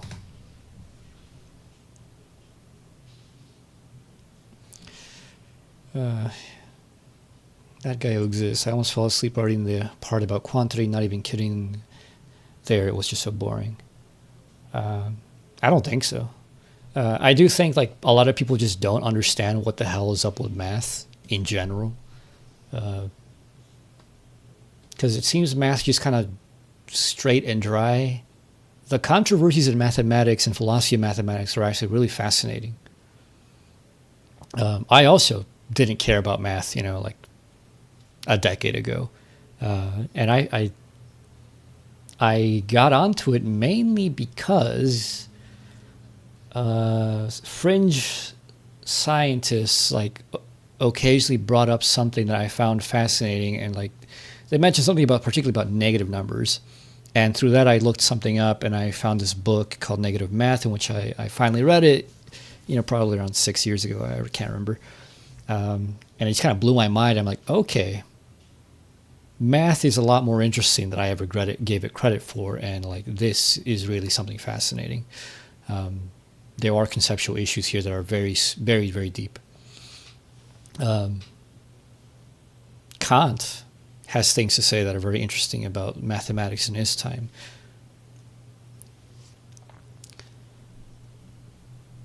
So let's see.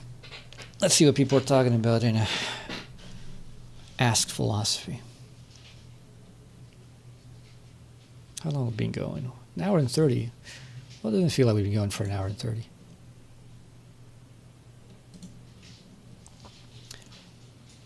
Probably, like to fry brains a little bit, we'd probably have to go to Quora and see what questions on Quora are just people ask the darndest things. Somebody asks, how true is the trope that to fully grasp any of the moderns, post-1800s philosophers, you first need to read 5 plus increasingly orderly philosophers that span the history of Western philosophy? Absolutely false. Nobody has that background, including the people that they claim. Look, Hegel read, Plato in the original, absolutely. But do you need to read Plato in the original yourself, or even Plato at all? No, because Hegel's not Plato, and Hegel is not building off of Plato. Hegel never tells you, and as Plato says, blah blah blah, and doesn't explain what he's doing, and just moves on. When people are systematic philosophers and they have their own system, everything is really redefined within their own systematic terms. Even if they're referring to prior people, they're rethinking what that other person thought. So you get Hegel's Plato, you get, Schelling's Plato.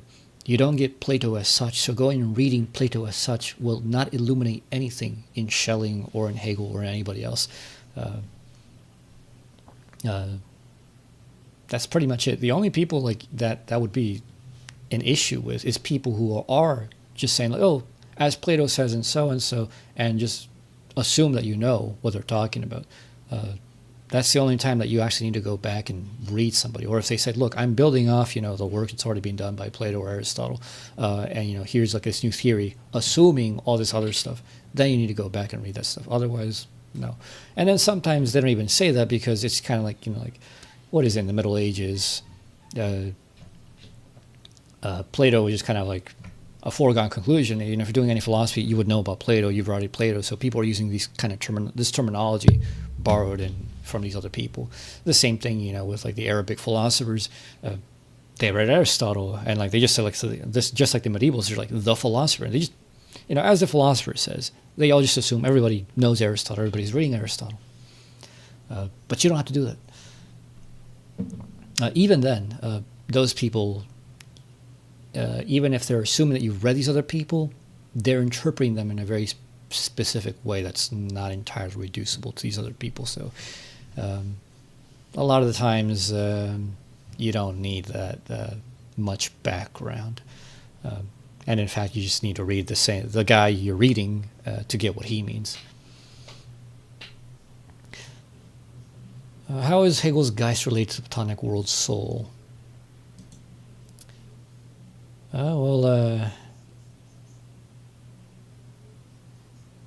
Spirit is the one that creates the world.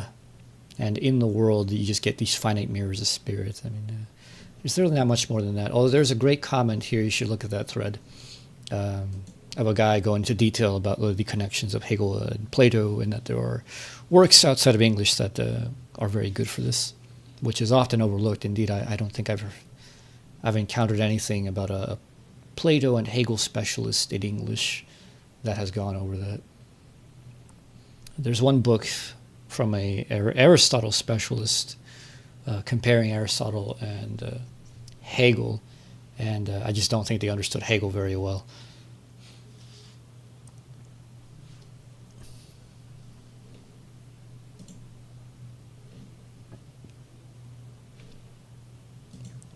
Let me know if the stream is still going.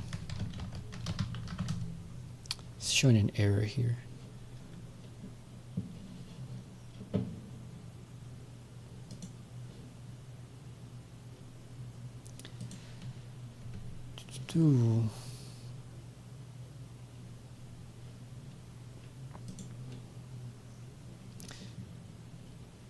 Let's see, trying to actually understand Hegel.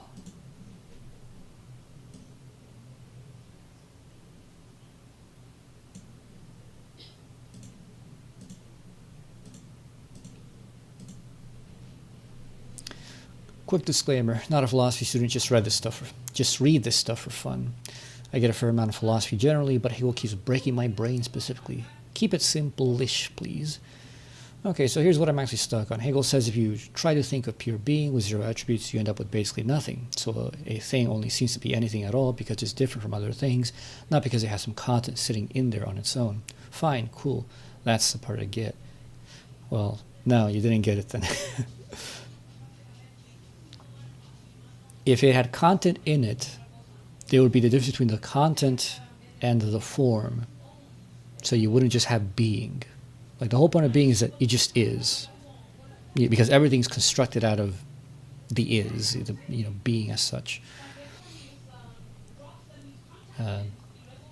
What I don't get is what this dialectic thing actually is once it's moving. Is it just describing how our minds process concepts step by step, or is Hegel claiming reality itself literally changes this way on its own, whether anyone's thinking about it or not?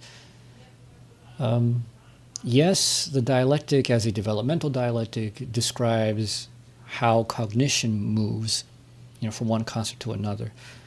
The thing about reality, no, it doesn't. It's not describing like some step-by-step process of reality. It's describing the ontological relationship of things in reality.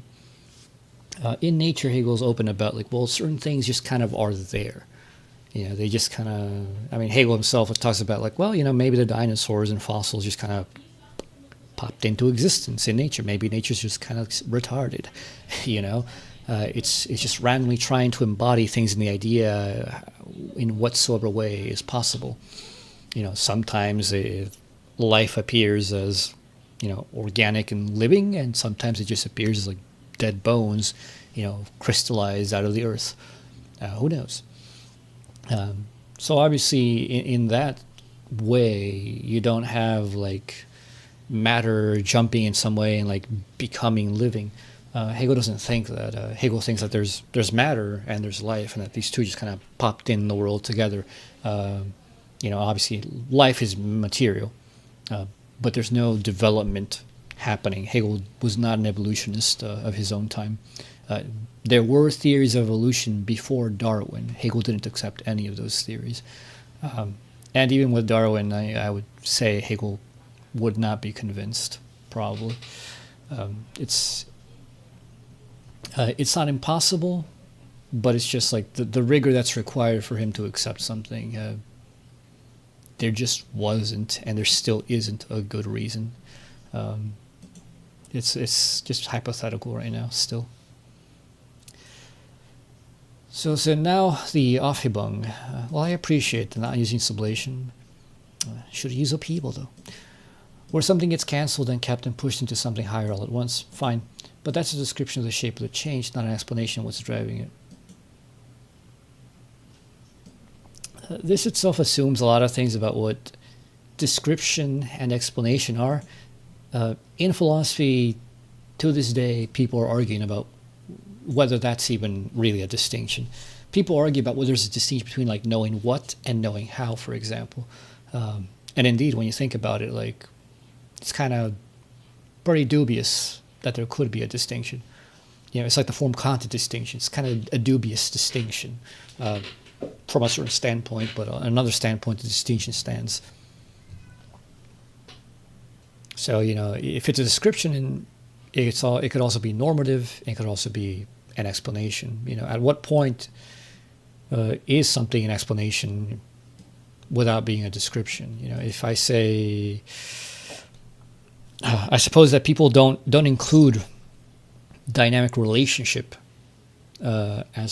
or structural relationship as a description, even though it is. Like an example is, the reason why my roof doesn't collapse and crush me, is because there are beams structurally holding it up. And this is not a temporal order, it's just a structural order. The roof rests upon the beams. Take away the beams, the roof falls and crushes people, or it's not supported and it falls. But right now, in one single slice of time, like the roof is being supported by the beams. That's a description, but that's also a reason. Sorry, I didn't finish that. So to be more specific, what decides what a thing contradicts and how does it contradict it? He just says this is how logic works, like it's self-evident. But where's the action? Well, one, he never just says this is how logic works. That's bullshit. Quit lying your ass off. I don't like when people just make shit up like this. They're not lying, but like, people just kind of just say things and like, you're like, where the hell did you get that? You're like, well, I just kind of felt like that's what he was saying. Not even close, man. Not even close. Hegel is very clear that no, it's not self-evident in the usual way, although it is self-evident in that it's self-showing. But it only shows itself if you let it show itself. As for like, where's the actual mechanism? The actual mechanism is that thinking and thought are bound together. If you have a thought, it's only in your thinking it. It's only insofar as it can move. Thought is dynamic. Semantics is always moving. So is contradiction just supposed to be the most fundamental? No. Brute fact about reality? No. No further explanation possible? No. That's just how it is? No. Am I framing this whole thing wrong? Yes. So my actual question is the dialectical real process in the world or a pattern how we think about the change afterward? In either way, what actually decides what one specific contradiction next stage happens instead of any other? What decides it is the thing itself. Obviously, if you have not witnessed the thing, you wouldn't know where the thing goes. But when it comes to like the pure concepts of metaphysics, we can observe that for ourselves. We can see that being naturally when we think it through is nothing, and nothing when we think about it also becomes an object and therefore is present, it's being. Is the dialectical process real in the world? Yes, to certain in various cases. It's not just a process, it's a structure and a process. So in most things, it appears as an external structure, so that you have a finite with a finite, but in the contradiction is the whole of reality. It's not this or that thing. Only in looking at the relationships, then you realize it's a contradiction of the independence of the thing, only insofar as you think about it independently. Is it a real-world process? That's very much seen in biological living things, absolutely. These life is present as becoming. It's a contradiction.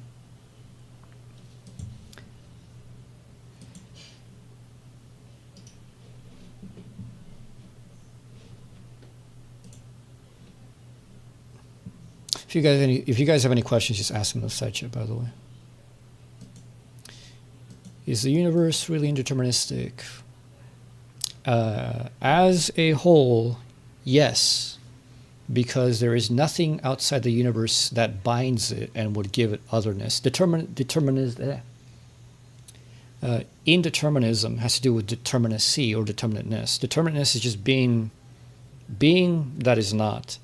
This dividing line that gives a bound, that insofar as this is my camera's reversed. As far as this side is this side, this is because it is not this side, and this is because it is not this side. So it's a being that in being is not. That's determinacy. Well, the universe, if you call that the absolute, well, there is no bounding being. So to that level, it's indeterministic. Yeah. Within the universe, there is determinacy, and then you can bind, or you can put a bound to the indeterminacy of the universe with the determinacy of the universe, which brings the indeterminacy of the whole to be determinate as indeterminate.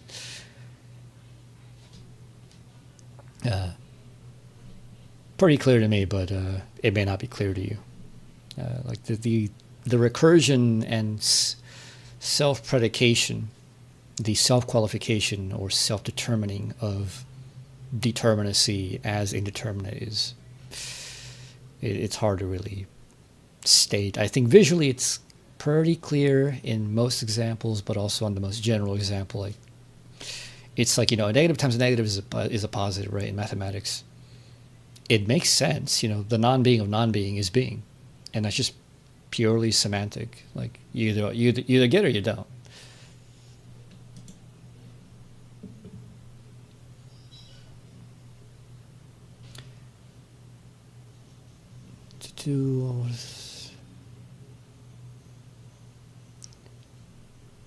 What should do?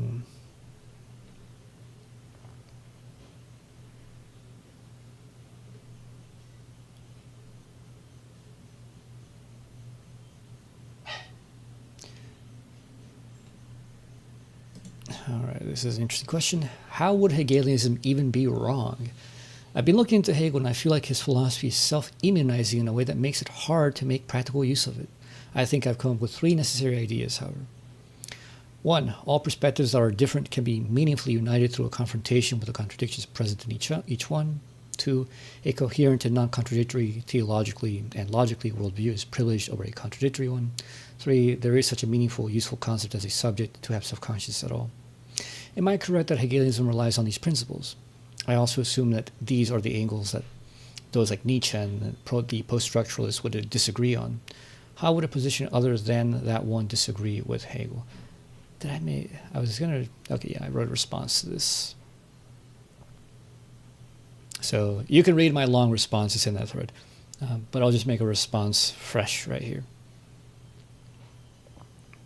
So 1, Hegelianism doesn't have principles. So that's a problem. That's an error right there. But regarding these necessary ideas, he says, all perspectives that are different can be meaningfully united through a confrontation with the contradictions present in each. No, not really. Like, when people say these kind of things, they don't really know what they mean by all and perspectives in this case. They think that just because somebody enunciates or says, here's a perspective, it actually is a perspective. No, not really. There are plenty of things that are just nonsensical in the end. And there are a lot of perspectives that just go by different names, and they're just flavors of the same fucking thing. Only insofar as something is an actual fundamental perspective, a fundamental worldview, which is also the expression of a conceptual understanding of the world, even if a person doesn't know that this is what it is. Can you have a determinate perspective at all? Can it be a genuine perspective? Those perspectives are not united by putting them in confrontation with each other. That's not what happens. In the phenomenology of spirit, what happens is you just show that within each perspective is an opposition to that perspective itself, and that these perspectives are in many ways self-undermining, and the self-undermining itself reveals the fundamental thing missing in the account of that one perspective. If you have a perspective of sense certainty, for example, you're missing the account of mediation, of the unity of universal structure with sensuous singularity. And that's what perception is all about. And in perception, you're missing the mediation of pure universal dynamic structure with determinate sensuous structure. And that's what force and understanding is all about. That's what laws are all about. And so on and so on. So only insofar as you have a genuine perspective do you have a genuine opposition with another perspective. And it's really just a conceptual thing. So this is not like a principle of what you ought to, like what you need to do. It just happens if you don't run away to something other than thought. Wilson, hello. Abkai00, what's my hair routine? I don't have one. I wash it every other day and, put a leave-in conditioner.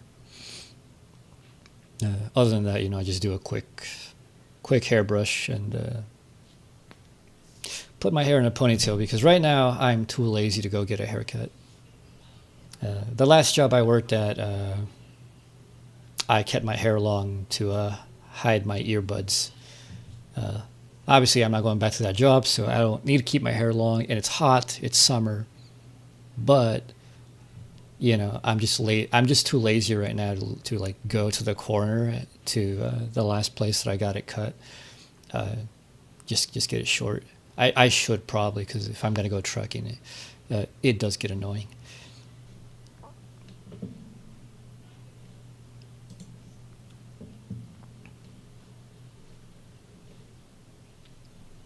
So anyways, a coherent and non-contradictory theological and logical worldview is privileged over a contradictory one. That would be a first of somebody saying that about Hegel. I mean, Hegel openly comes out and says, contradiction happens, guys. We got to accept it. It makes sense. Got to accept it. And this guy says a coherent, non-contradictory worldview is privileged. The only coherent, non-contradictory view that Hegel privileges is the contradictory one. Only Hegel even phrases it something like a coherent incoherence. Insofar as you have coherence, identity, let's call it, it's identical only because it's different from another identity. But that means that the essential thing is difference. So if identity is coherence and difference is what grounds identity, then guess what? The essence of coherence is incoherence. But then if you have an incoherence, which is incoherence with another incoherence, the incoherence of incoherence is guess what? Coherence. And so you have coherence, incoherence, coherence, incoherence. Insofar as it's coherent, it must be incoherent. Insofar as it's incoherent, it must be coherent. The negative of a negative is a positive. And people are like, well, the positive of a positive is not a negative. Actually, yes, it is. Insofar as, like, mathematically, yes, it's not. But, when you actually think about a concept, insofar as you have a positive, it's a positive only because it's not the negative. So you have a negative, you have a negation to differentiate the positive as positive. So 3, there's such a meaningful, useful concept as subjects to have self-consciousness at all. I don't know what the hell that is. It's a phenomenology of spirit kind of thing, not a science of logic kind of thing. And even then, I don't even know what that would have to do with the science, with the phenomenology. Obviously, Hegel thinks that there is a meaningful concept of the subject, but the subject is not tied to self-consciousness in Hegel's, philosophy. So, am I correct that Hegelianism relies on these principles? No. I also assume these are angles that those like Nietzsche and post-structurists disagree on. Somewhat. How would a position other than that of then that one disagree with Hegel. So going back to the first question, I've been looking at Hegel and I feel like his philosophy is self-immunizing in a way that makes it hard to make practical use out of it. What a philosophy being immune to disproof has to do with being able to make practical use, I don't know. People can make practical use of the dumbest, completely thoughtless things. So, I mean, being immune to criticism psychologically or rationally doesn't mean that things aren't practical. But second, you don't use concepts. Hegel critiques this in the introduction of the Science of Logic and many other places, that this idea that, we use thinking, that we use reason, is just stupid. In order to do that, you have to already inhabit and be possessed by the idea of utility, which is itself an idea that you didn't give yourself. You never woke up like, utility is useful. Even if you did, it would be because you already are possessed by the idea or the concept of utility. Nelson Laville, indigenous American philosophy is a spiritual pragmatism more people need to dive into. Honestly, I'm kind of against spiritual pragmatism. I think there's like a lot of dangerous shit with that, because there are spiritual practices that totally work for completely bad reasons, I'm with Hegel on this, that, we really shouldn't chase pragmatic positions on these things. There should be some understanding. The understanding itself should be the major driver as to like why you come to certain changes. It's not that you can't have pragmatic things that are not merely thinking. Obviously you have to, even just basic psychological regulation. There are just things that you can just physically do, or, like other things like meditation that don't require you to be like reflecting on thought. That they do something physical. They do something. Okay, let me know if the stream is reconnected.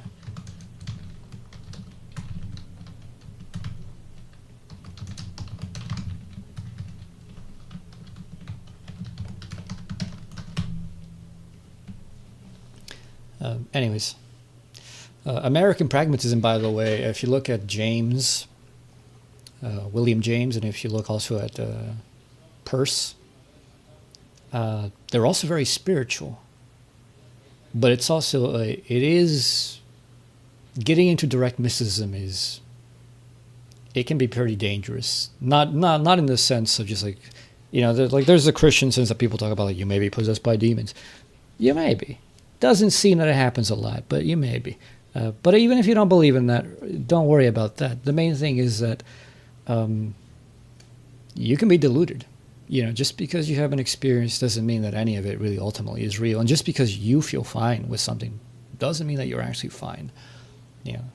A lot of stuff that, you can say that a lot of spirituality is quite literally a psychological copium, an opioid. People use it to like bandage over like serious issues that they should really be conscious about and deal with. But then on the other hand, being overly conscious, like in psychoanalysis, and like trying to rationalize everything about you is also not reasonable either. There are just some things that you have that are just completely irrational. You just accept it and deal with it. Anyways, how could Hegelianism even be wrong? Well, Hegelianism could be proven wrong by just showing that Hegel's made wrong moves. You don't need to go like people like, oh, but if I'm not allowed to use my external like arguments, then how can I ever prove you wrong? By showing that I'm just wrong about my things. It's like Euclid, right? You can prove Euclid wrong by showing that he didn't follow through on his axioms properly. They didn't make a proper construction.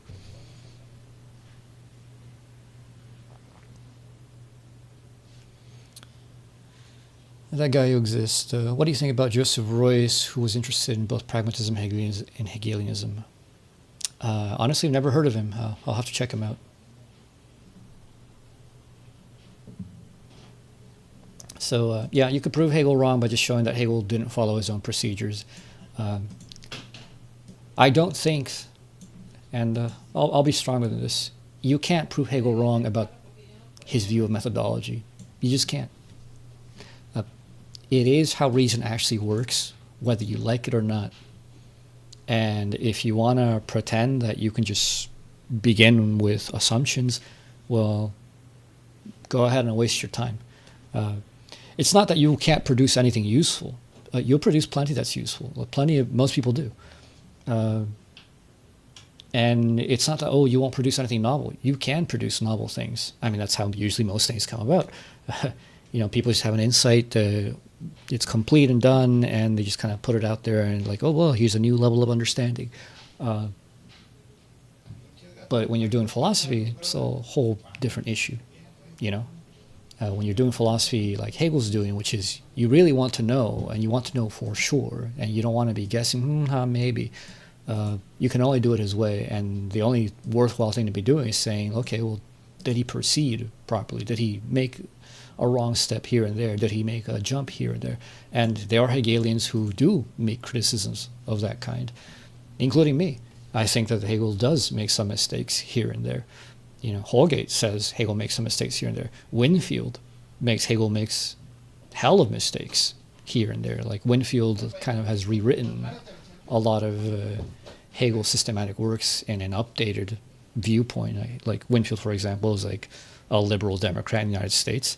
And so, his version of the philosophy, right, which, by the way, Winfield's releasing a written version of his lecture course on the philosophy of right soon. Winfield has a very liberal, obviously not not like a constitutionally monarchy kind of like view of the state that Hegel is. It's very similar, but also with very liberal positions. And I think Winfield's pretty wrong on some of his positions, that those are politically motivated more than like philosophically like legitimate. But people can have these disputes. People can disagree. We can actually like have a back and forth in which it's not going to be merely, oh, it's my opinion versus your opinion. We can see what actually coheres with what in the system. And there are points at which if you want to project things to the future, or you want to project things to things that are not yet certain right now, it is an open case. It's not clear where certain things are going. It's like you never encountered an animal, and you don't know if you ever encountered like the baby stage or the adolescent stage or the adult stage, and you kind of you can't guess what it's going to be before you actually see it. That's the reality. One of Hegel's injunctions is that you really can only do philosophy after the fact, retroactively. You can't do it proactively. That's what Marx wanted to do. Marx was like, the philosophers just sit on their ass. Well, yeah, all they can do is look back and tell us what we've done and what's being rational about what we've done. They're not there to tell you how to do things in the future. That's not philosophy. That's something else. That doesn't make it less than philosophy. As a matter of fact, really, life takes precedence over philosophy ultimately. You need to live your life first rather than philosophize. That's one of the reasons I don't think people should engage philosophy very much, especially early on. It seems to me that young people kind of get fucked up by philosophy, me included. I had some pretty stupid positions because, you think you're very bright when you're like a fucking 18 to like, mid 20-year-old, when you haven't had a job, when you haven't had responsibilities, when you haven't really had a serious relationship with anything or anyone, besides like perhaps your parents. And most people are fucked up these days. They don't really know what a healthy anything looks like. They don't have an experience of that. So you get these people into abstractions of philosophy, and all this does is just kind of reify like deep misunderstandings that come from their life experience more than anything.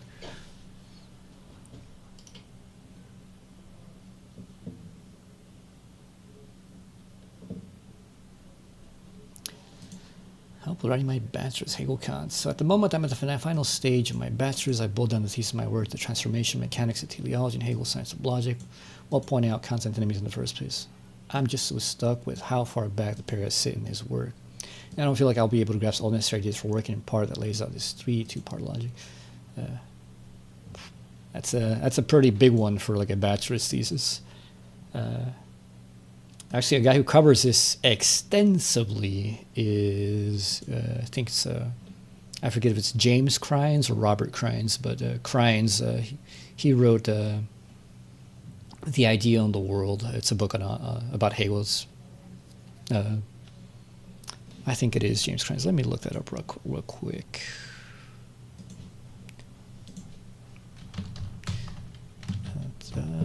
Crines, Hegel.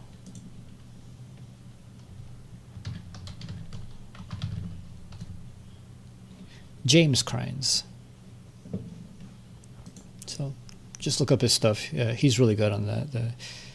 He's the guy who first inspired me to have the courage to go and read Hegel myself, because he wrote clearly enough that I could understand some important stuff through his work.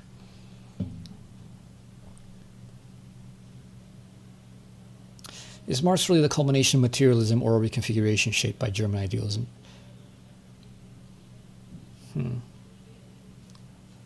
No, I don't think Marx is really the culmination of materialism.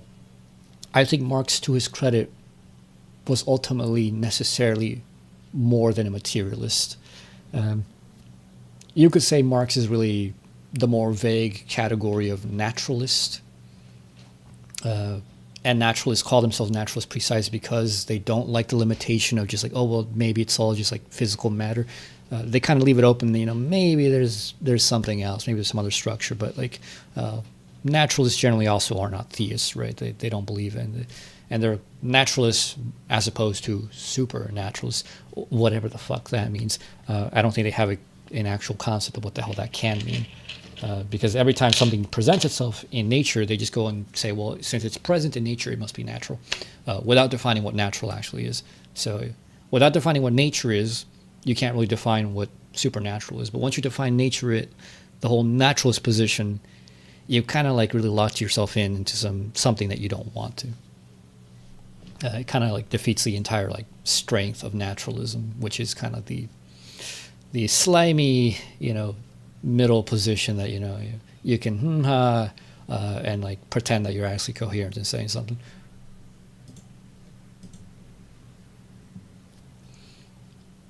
Marx is a humanist. Is probably the most precise things that we can say. Marx is a proper humanist. He takes and he's an anthropocentrist. He takes the human as the fundamental category of reality.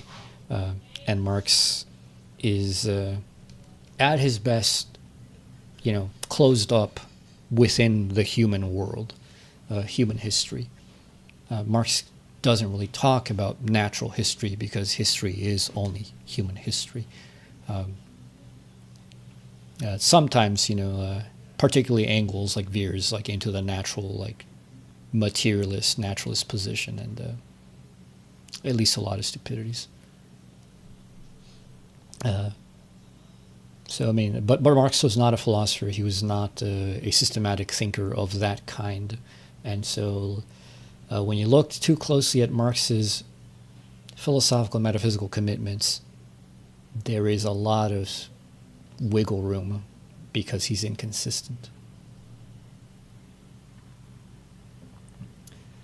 What is the difference between Hegel's and Marx's conception of history? Is it really a matter of ideas versus material conditions shaping the world? No. This is one of the strangest and most stupid distinctions that Marxists have made up. Look, just read the philosophy of history yourself, and read about the philosophy of right yourself. Nowhere does this notion of ideas that people have appear. What Hegel means by the idea is what people would just normally call the self-forming reality, or rather self-informing reality. The reality that is a substance that gives itself form, determinacy. That's it. Hegel's position is that the human being is mental first, and that there's no other way around this. And he's right. On everything that's human, be it language, there really is no built-up position from going language gradually appears. You either have semantic understanding that's completely detached from the symbol, or you don't. And it's either 100% there or it's not there. It's a binary. It's one at some point in history just appears. Nobody knows how. And once the human being becomes conscious in this way, everything is now subject to ideas. Now, that doesn't mean the human being is conscious about their ideas, but all of a sudden, causality is there. All of a sudden, the transcendental, like, mystical reality is there. Even if such people don't have conceptions of these things verbally or anyway, they nonetheless experience it, and the experience itself constitutes a conceptual structure. And these are what ideas are. Ideas are these possessions of these universal structures that live out the human being.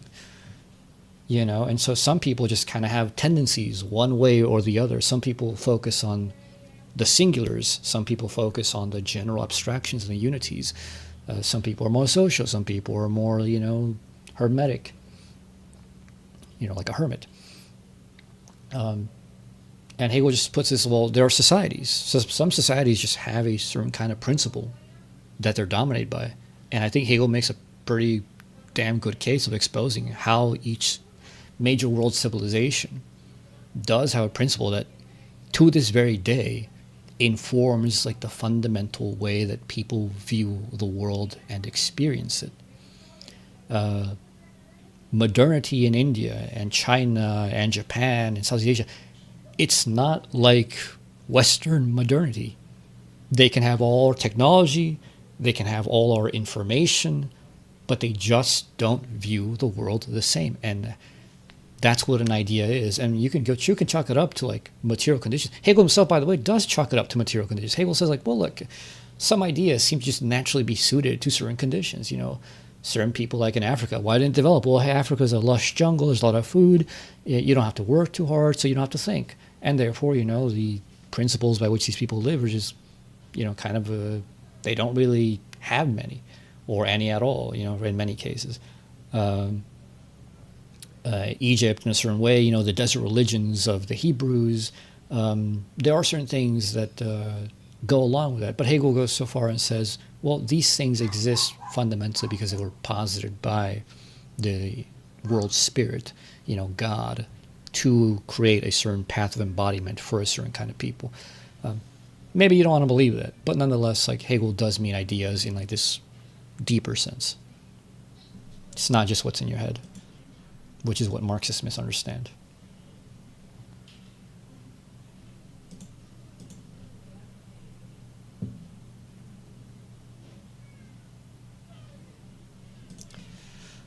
What does this say? Some kind of Italian.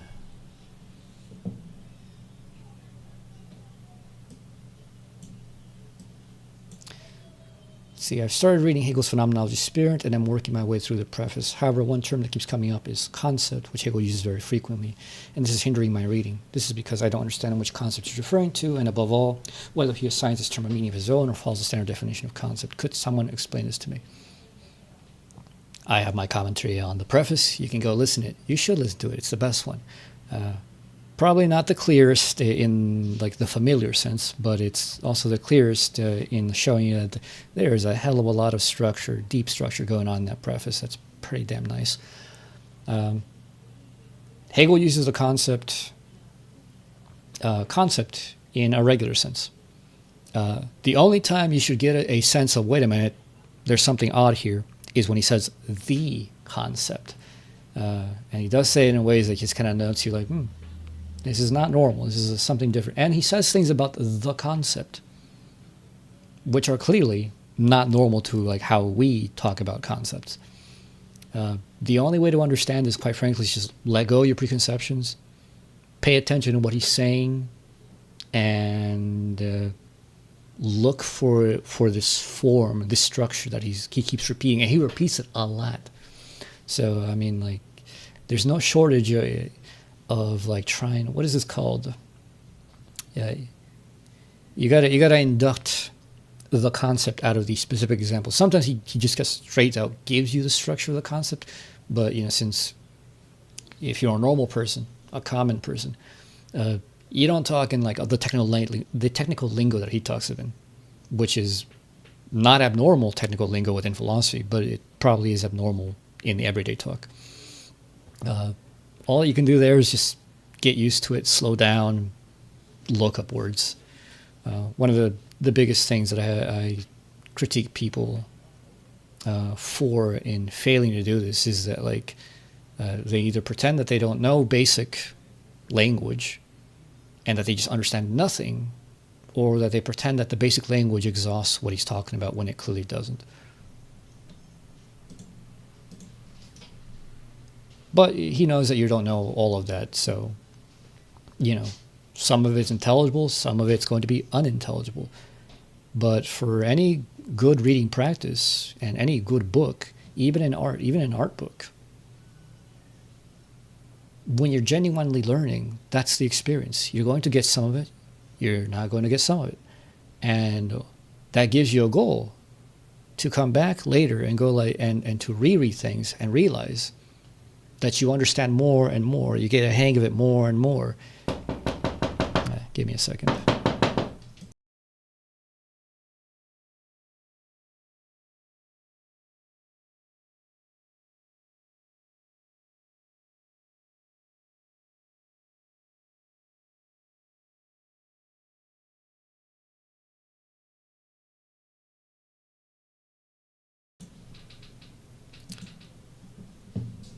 All right. So anyways.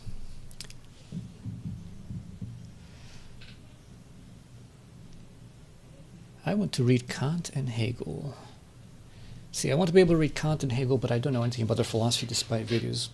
What do I have to read and in what order? You can suggest any order, as long as it's an actual piece of philosophy, not just a guide for an already existing piece. People like this, I don't know. You know, I've never been like this.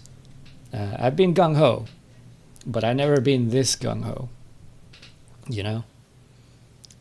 When you realize that Kant has two big books, you know, with like, you know, much shorter critique of judgment, but still like the critique of pure reason is like, even if you like, you only read like, you know, the A or the B, it's still like, I don't know, 400 something, 500 pages.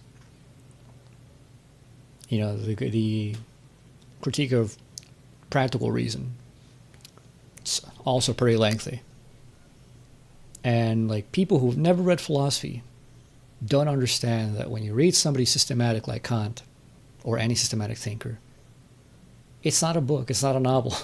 You know, it's not like, oh well, this and this and this and this. It's not just you following events and keeping them in memory. You have to slow down and think a lot. It takes a while. It takes a long while.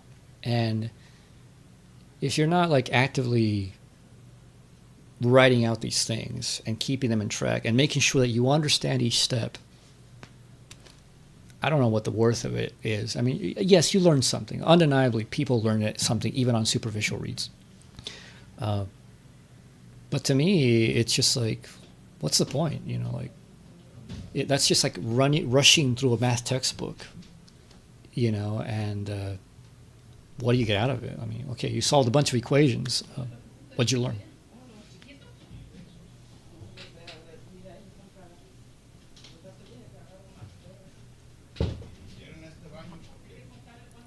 So, I mean, this person probably will never read Kant or Hegel. My suggestion to people like that, quite frankly, is read a book about these people more than anything.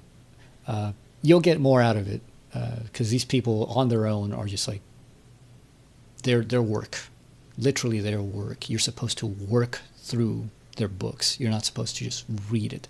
You work through a math book. You know, you work through like proofs. You don't just read it.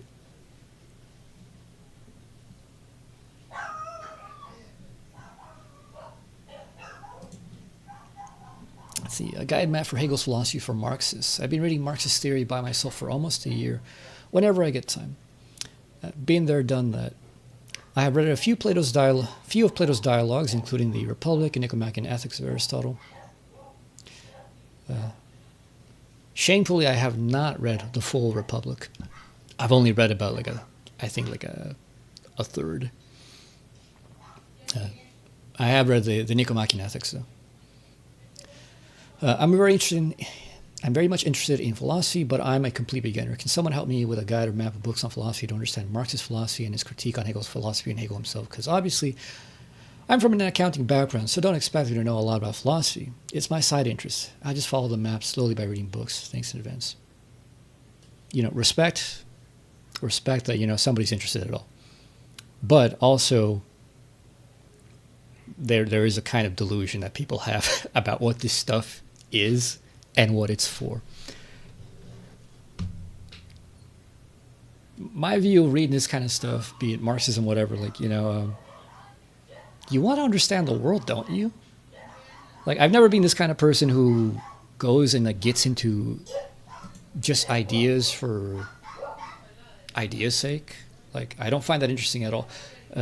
Maybe when I was somewhere around in my 15s, I'd be like, oh, so-and-so has this idea and so-and-so has that idea. But once I got into a systematic thinking, naturally, I was interested in the truth. I'm just I don't care that someone has a different idea. I want to know, is it true? That's my primary interest. Initially, I got into Marx because I decided to, on a coin flip, I'm going to just enlighten myself. I was stupid, second year, actually first year, community college, liberally minded person. Just let's look at all perspectives on something. And it's something that we're ignorant of. Let's learn something important. Economics is important. So I bought The Wealth of Nations by Adam Smith, and I brought Capital Volume 1 by Marx. I flipped the coin, read Capital. Immediately it struck me what the fuck? This is not at all what people say it is. This is amazing. This seems like the truth. Holy shit. And then I proceeded never to read The Wealth of Nations. But that's because when you find something that's true, why spoil it? Why waste your time going I got to make sure that I'm right. This is what Hegel calls, the fear of truth, that people who are skeptical, too skeptical, they're yeah, this seems true, but let me look at the counter arguments right now. Bro, you are not even done with the entry-level shit on this position of philosophy. You don't know what is entailed from within. What the fuck would you know about what's entailed from outside or what's valid from outside? You don't. All you get is a flavor of somebody says this and somebody says that, and whatever your dumb ass goes ahead and gets convinced by. That's just not a good strategy of learning anything of value at all. If you think Marx is right, then Marx is right, until he's wrong. I didn't learn that Marx was wrong from other people saying Marx is wrong, or from Hegel primarily. I realized Marx was wrong because I followed Marx. Just from the Marxist perspective, I began to have certain doubts internal to the very ideas that he presents. That was it. Beyond that, for a while I read Marx and Hegel together. And I'm well, these seem to be complementary. They don't seem to be at odds at all. At a certain point, by the point I realized that there was a problem with Marx and Hegel had something Marx didn't have, I didn't care about what the hell Marx has to say about Hegel, because I could already tell Marx has no idea what the hell Hegel's about, and if you haven't read Hegel, you wouldn't understand what Marx is criticizing. And if you read Hegel properly, you realize Marx is not criticizing Hegel properly. So what is the value of that criticism? Well, not a lot. What does it matter?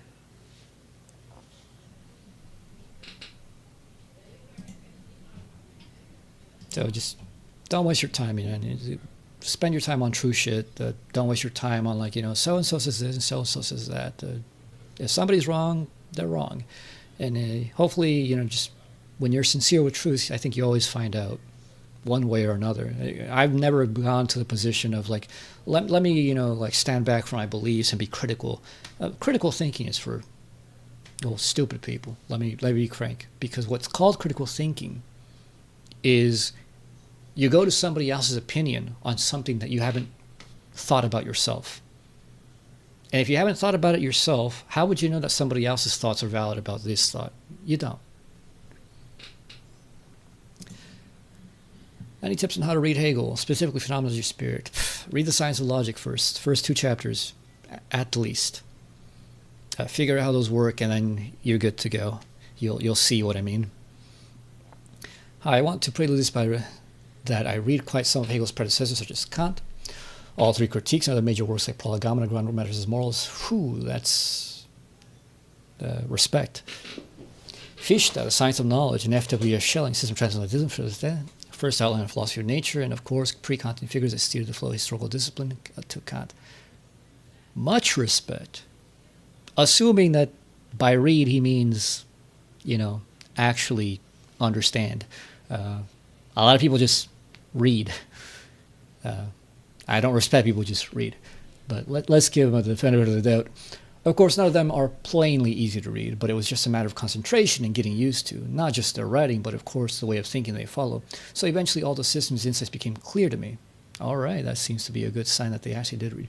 So I considered, if I am to declare myself prepared or unprepared to reading Hegel, it is closer to the former than the latter. Alas, it was actually the opposite. I do not know if starting for the phenomenology was a bad move, but when I started reading the A section on consciousness, starting on things like sense certainty, perception, etc., around 20-30 pages in, I sort of realized I can neither follow text nor track what his thoughts try to get at. To make it clear, the kind of advice I'm looking for is not about supplementary or secondary sources. I do not care for those. Massive respect. Massive. Most secondaries don't really teach you how to read the shit anyways. I mean more so advice exactly for reading phenomenology, following what he attempts to say. Maybe I should have something in mind while reading him, or do his other works instead, like Encyclopedia. Thanks for the help. So first off, my immediate response to such a person is, you probably fucked up, because you got used to thinkers of the understanding to a certain extent, and now you're dealing with somebody who completely breaks with that. It is absolutely expected that now Hegel, of all people, should be unintelligible to you. Completely understandable. This is kind of like the you're fucked if you do, you're fucked if you don't position with Hegel. If you don't know anything, you've never read philosophy, you're fucked because you don't know how to read philosophy. But you're also incredibly blessed if you somehow have the capacity naturally already that you've developed thinking conceptually, like as a natural form of thinking, or that you get somebody who's like a mentor, like me, or you meet some other Hegelian who knows how to read this stuff, who can then just guide you and like clarify things at the beginning as to how you follow things through. But then that kind of person, they're in a limbo. You either become like dogmatic about this shit, which is bad because it's the only shit you know, or you also are racked with doubt because you're aware that you just haven't read anybody else, and so you're constantly worried that you're closing yourself in.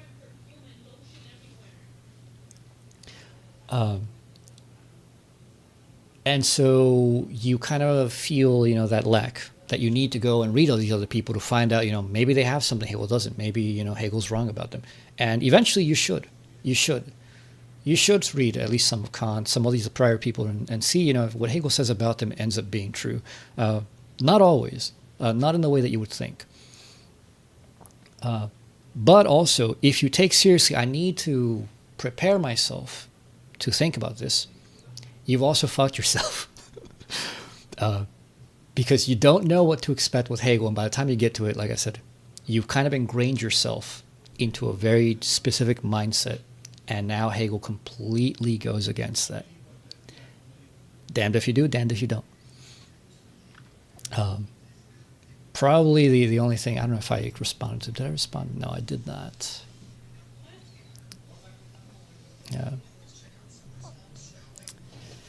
Let's see what Ryan Smile says here. So, the phenomenology is kind of a strange text. It was written in a hurry with Hegel sending off sections to his publishers to completed them, and he also never revised it like he did with some of his later works. Well, Hegel consciously decided that he would not revise it. There was no plan for a second edition. If there was a second edition, I think all he would add was like another preface, a much shorter preface. But he explicitly left it written that there would be no changes if there was a second edition, because he considered it proper to its specific time. So Hegel didn't feel that there was anything missing in his argument, clearly. A lot of people bring it up like, oh, it was rushed. It may seem that way, but look, if you ever get into this writing thinking mood, shit gets done fast. I get in these binges where I'll write like a fucking 5,000 words, like solid logical exposition and like linkage in like 2 fucking days or less. Thought goes on its own. It's like a logorrhea. It just keeps coming, naturally just flows and builds upon itself. It's like magic. You're in flow state. So that Hegel could have written this whole book in like one gigantic, unimaginable, like year-long flow state. I can believe it. I can totally believe it. And when you're in that, much of the issues I would say with the phenomenology is that a lot of it does feel repetitious. I notice that now a lot more because, well, now I know how things work, so I don't need all the repetition, and I can notice like he's repeating shit over and over. I'm like, ugh. It's like Marx. Nowhere near as bad as Marx. Holy shit, Marx is bad. I'm sorry, but like Capital is like 900 pages, but that shit should be like maximum 300. With Hegel, it's not that bad, but it's still like pretty repetitious on certain sections. And that happens to me too. I in my own writing, I also end up repeating things because you're not sure how much you trust the reader to get the point the first time. So you kind of like belabor the point so many times in so many ways. So this thing like, oh, it was done in a hurry, that's why it's unintelligible. No, that's not why it's unintelligible. The reasons why it's unintelligible is because Hegel thought that it would be somehow intuitive to people, that they would take seriously what he told them in the introduction and the preface. Well, the preface and the introduction. That we, as the phenomenological observer, have no standpoint. If you take that seriously, you have the exact same phenomenal position as you do in the science of logic, which is no assumptions, get rid of your presuppositions, you can't have them. So the only way to understand a text is to slow down and let the text tell you what it means. And to do that means that, okay, he says the word concept, and he never goes and says, the concept I define as X, Y, and Z. He just says, like, the concept is X, Y, and Z. And over there he says, the concept is A, B, and D. And somewhere else, the concept is L, M, N, O, P. And it's up to you. He leaves it up to you because these guys lived in an environment, in a milieu where this is assumed kind of a common practice. If you read like someone like Aristotle or Plato, particularly Plato, you have to do this piecemeal connection yourself. It's part of the dialogue process. You have to piece it together. Plato on purpose does not tell you many things. You have to go through noticing, he said this here like 2 pages ago. He says this here, and 6 pages later, he'll mention something related to that indirectly again. It's left up to you to pay attention, piece things together, and see, oh, these things, when I put them together, clearly say something that's very well defined. Same thing. Hegel does. It's a style.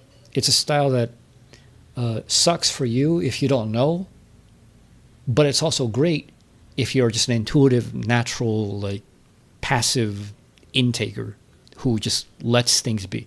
If you take what he says, the text can be very exceptionally clear.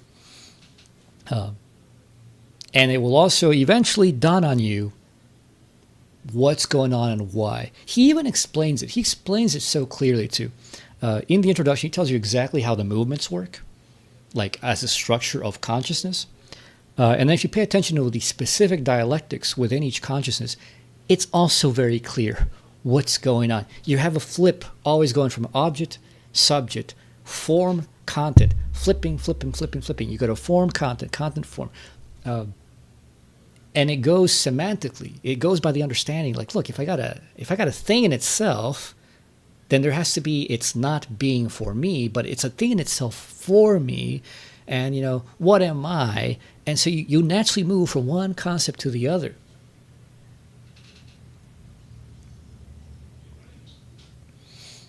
So all I can say is, unfortunately, Hegel just took it for granted that people find this mode of reading natural.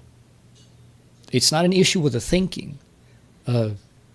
If you do the thinking, you will end up exactly where he's guiding you, whether you like it or not. A lot of people can actually do it. They'll follow along. They'll realize, wait a minute, this is contradictory. And then like the brain freezes up because now they've labeled a contradiction. And they've already assumed you can't do that. Can't have contradictions. Well, that's a you problem. That's not a thinking or a text problem. You know, it's not a clarity problem. There's no amount of clarification or explanation that he could give you as to like why. Because once you decided that this is not possible, like your brain fries and you short circuit and you stop thinking. But yeah, I would agree with Smallwood here that the phenomenology is a bad place to start, mainly because it is much harder to catch on what the hell is going on. Much easier in the science of logic, because the science of logic is just straight out tells you, stop assuming shit. Just follow what I'm telling you, follow these, understand why we're beginning, and that's all the explanation you're going to get. And everything else, you either get it or you don't. You either think or you don't. I mean, like, sucks, but that's the reality of it. You know, thinking is a sense just like everything else. You know, some people have more of it, some people have less of it, and I think a lot of people, the vast majority of people, quite frankly, could do it, but they've psyched themselves out with beliefs that they just will not budge on for whatever reason.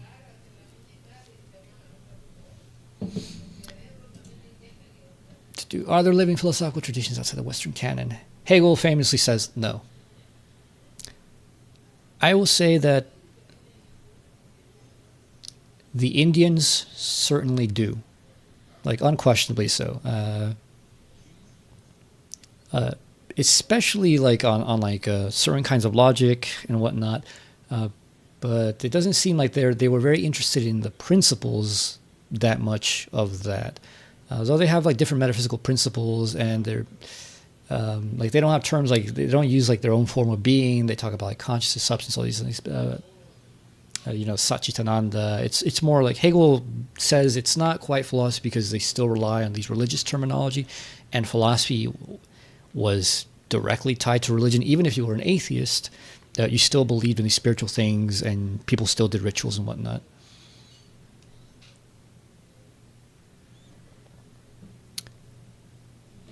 Let's see. Saloni Pies. What's the point of Hegel? What is this about? The point of Hegel is the truth. What is it? What is this stream about? Well, it's just me commenting on certain questions that people make. Chinese philosophy. Look, dynamically, I like it, but it's not structurally, like content-wise, it's not about pure categories of thought. So, by Hegel's standard, no, it's not philosophy. They had a chance. And boy, they had quite a chance. They had this school called the Logicians, who were actually like interested in the kind of things that Hegel's interested in. They were playing with pure categories, but this is very antithetical to the Chinese way of life and mind. So these guys just kind of came and went and disappeared, and nobody else found them interesting other than to occasionally shit talk about them.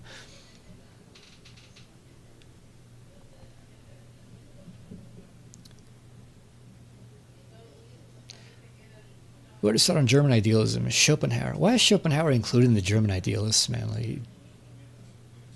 Like he's not an idealist. He's like the will thing is just something else. He calls it the will, but it has nothing to do really with like the internality of mind or anything like that. Which is why, strangely enough, for like most of my encounters with Schopenhauer in philosophy have been that most people who like him take him to be a materialist.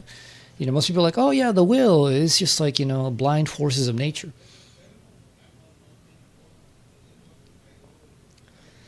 Saloni Pies. The truth is your instincts, that's all. Sure, man, sure. Whatever you say.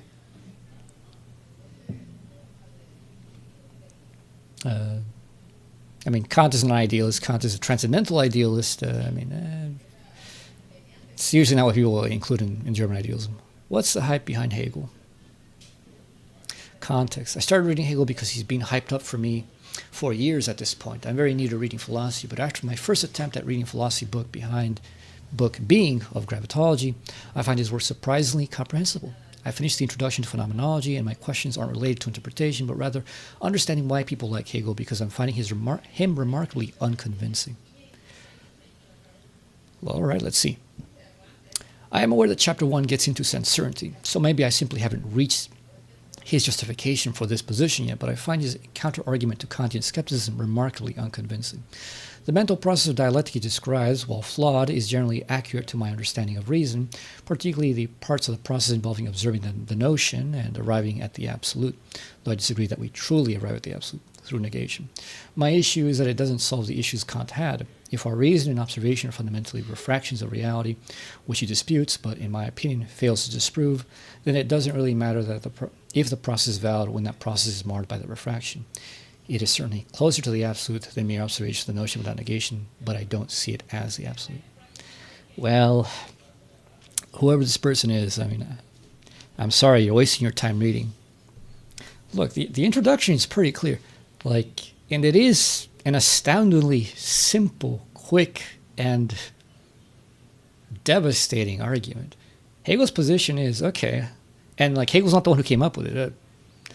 I think Fichte's, even before Fichte, people had issues with the thing in itself, in which okay, Kant, so we don't have access to reality as reality. So what the hell is this idea you have about the thing in itself? You're making that up. Your mind is projecting that there is a conditional, Kant knows that he's doing this, but he denies that he does it. He's applying the structural causality, which he says only belongs to us. It's phenomenal. But nonetheless, he's making it transcendental and saying that this leads to the necessary idea that there must be a thing in itself. Now, there are Kantians in which there's two major schools of Kant, which, some people say well, this is kind of one of the necessary ideas of reason. We have to postulate that, but he's not claiming that there is such a thing. And there are some who says, well, no, he's saying that we must say that there is such a thing. And Hegel's position is that position, which is, if this is truly something utterly unlike the mind, then what are you doing talking about it? That's just a projection of your mind, man. Anything you say about it, including that it's beyond us, is just your own phenomenal construction of it. There is no such thing. And as there is no such thing, we don't need to talk about it. There's no point.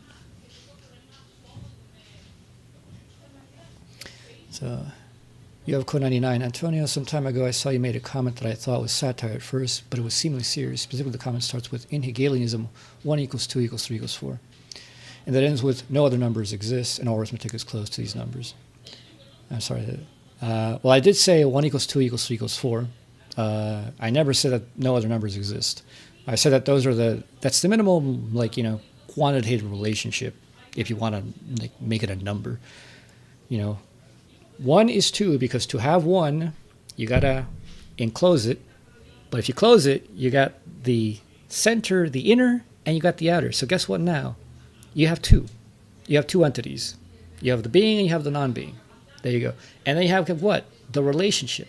You have the connection of the non-being each other, which is a third. If you have 1, you have 2, and you have 3. The minimal unit of anything is 3. And you can make it 4 if you pay attention to the negative relationship in which, the non-being of non-being, which is a 4th step if you want to make it explicit. That's all that means.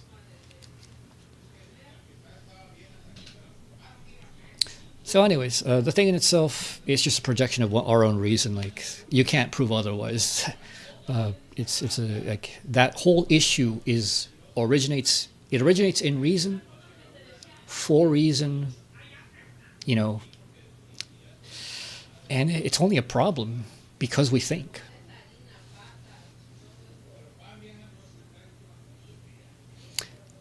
Well, you have to show me that comment. I would not say that no other numbers exist. I wouldn't say arithmetic is close to that. But if you can show me that, I'll accept a correction. Because I know what I do say usually about that. don't usually say anything about arithmetic regarding that. What I've said about arithmetic regarding numbers is that, in a way, we could say that the only actual numbers, proper numbers, are primes. Prime numbers are determinate quantities that are, unique ratios with regards to other prime numbers. And so, in a very interesting way, we could say that the fundamental numbers are all the prime numbers, or only prime numbers, because all numbers can be decomposed into a prime.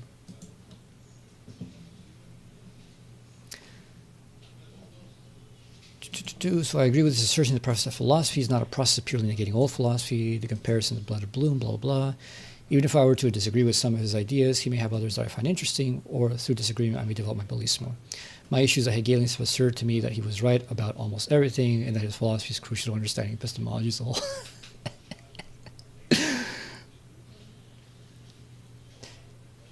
Look, man, if you're one of these people, do yourself and do philosophy a favor. Don't say things like that to people who are not in the club, all right? They'll look at you and think that you're in a cult, and maybe in your mind you are in a cult. You got to prove this shit to people. You got to show them a reason first. Don't say crazy shit like this. There are at least basic at face arguments one can make for a lot of this stuff, but I do see that many self-proclaimed Hegelians online don't bother doing any work to make regular kinds of arguments to show to people, to show that there is something at least. So this is not just a rant poses a question. I generally don't understand the hype. Look, for most people, my advice is don't read Hegel. Don't read about Hegel. Forget it. Go live your life. It's not for you. Hegel is not for every philosopher, let alone every person who's not a philosopher. I do not see a link. Sorry. If you tell me what video, I'll go check it out later.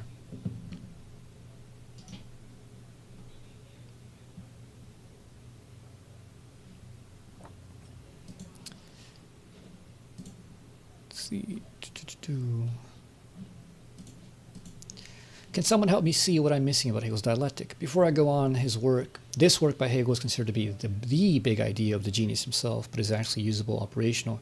Is it actually usable, operational? Is it worth understanding? I assume he's talking about science of logic.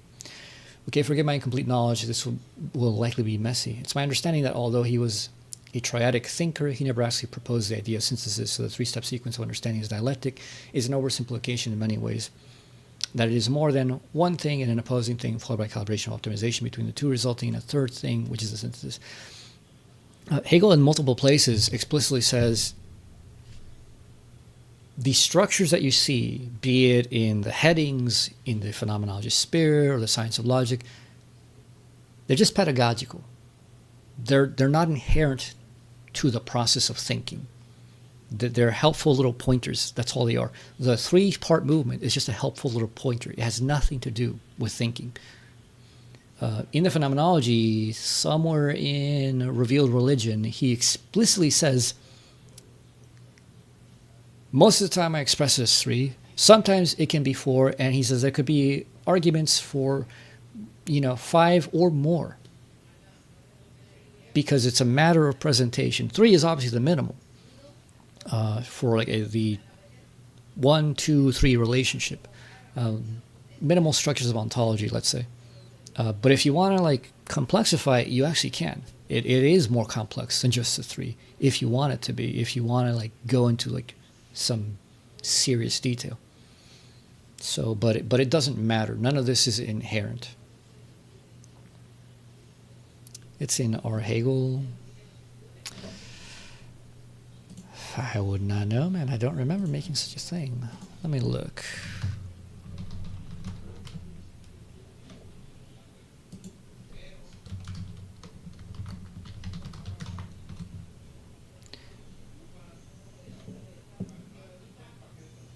Antonio Wolff, Math. Well, what's the title of the thread? I have a lot of posts in our Hegel, so I mean unfortunately it's hard to like look up stuff. Reddit does not have the best search feature.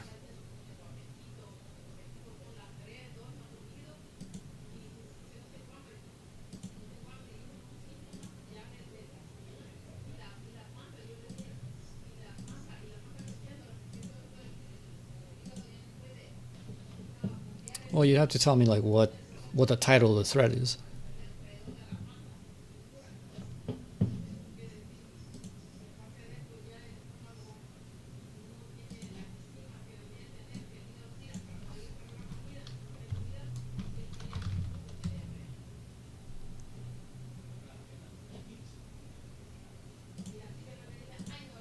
Does 1 equals 1 Hegelian system of mass?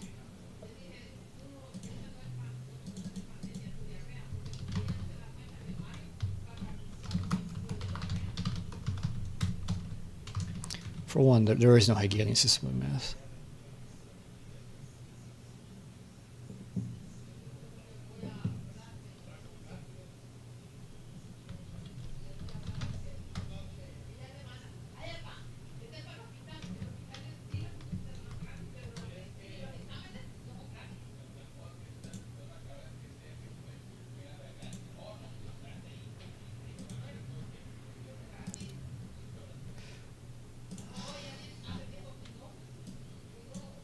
See if Google's better at this.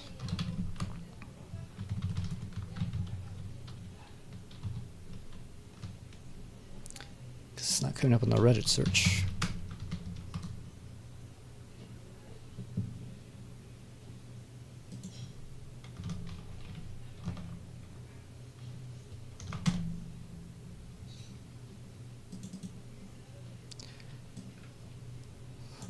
Does not come up on that. I remember there was a thread on that, indeed. There we go.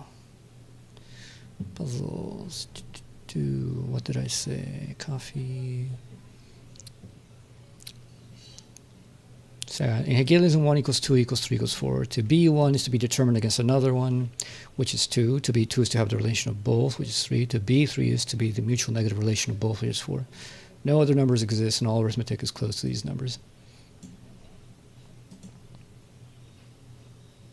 Oh, that was... Okay, I see. That last sentence is me dicking around. The person, like, the whole idea of the Hegelian math is stupid. Yeah, that was a joke. The numbers, the count thing, yeah, you only need 4. And so if you, quote unquote, had a Hegelian arithmetic, you wouldn't need any other numbers. There would be no point. They would all just be repetitions of, the 4. It's like modular arithmetic.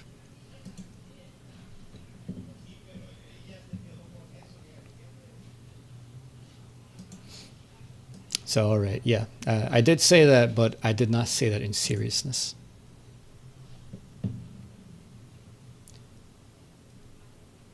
So let's see, let's continue this question. So it's about two separate beings or ideas or technically anything. The relationship between them being the thing that through sublation, negation, raises self-awareness, consciousness, changes the self or idea, which ultimately will result in freedom or movement towards optimization, positive change. People who just kind of list out shit like this don't even know what the hell they're saying. They don't even understand a single one of these terms, let alone like the whole chain. So through upheaval, the relationship between the two things is what eventually leads to freedom, positive change. No, it's not through upheaval that the relationship is what eventually leads to freedom, positive change. It is freedom. It is change. It is positivity. It's negativity all at once. Can somebody help me understand this? Maybe using Brexit as an example. No, you can't use examples like that. For categories, only like universal categorical examples would do. Which temporary political parties and movements are not.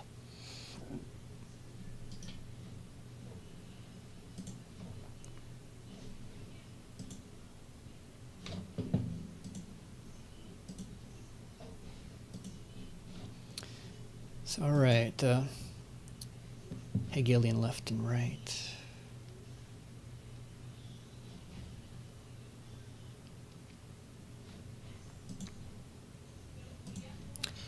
Basically, I'm new to philosophy, especially Hegel, and I've heard that there are right-wing and left-wing interpretations of Hegelian philosophy. Why is that, and what's the reason?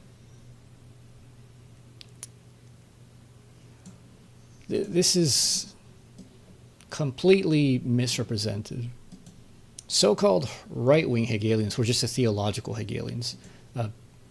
It wasn't entire, like, they weren't people who were like making these like political treatises. Like, they were just like Orthodox Hegelians who were like basically using Hegel, like, and defending like his metaphysical, like, well, spiritual monism, let's call it, dialectical monism, whatever you want to call it. They weren't like out there like particularly defending the monarchy or anything. Like, most of the right Hegelians were just writing like theological works, both defending Hegel and then defending that Hegelianism was, proper to Christianity. And then like with the left Hegelians, so-called the young Hegelians, they weren't Hegelians. Like, I mean, look them up. None of these people were Hegelians. Like, they read Hegel, they liked some of the stuff Hegel said, and then they're like, well, we like this part of Hegel and we don't like this other part. They didn't even understand the parts that they claimed to like in Hegel's own sense. So like, this is one of the cases in which, like, people read something, understand what they understand and not what the author wants them to understand, and then they just kind of race off with it.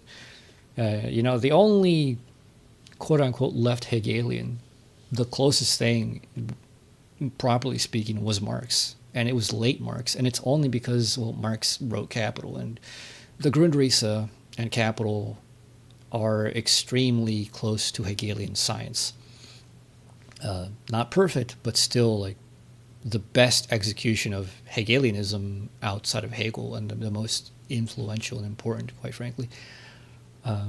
Beyond that, it doesn't seem to me like there are left Hegelians, quite frankly.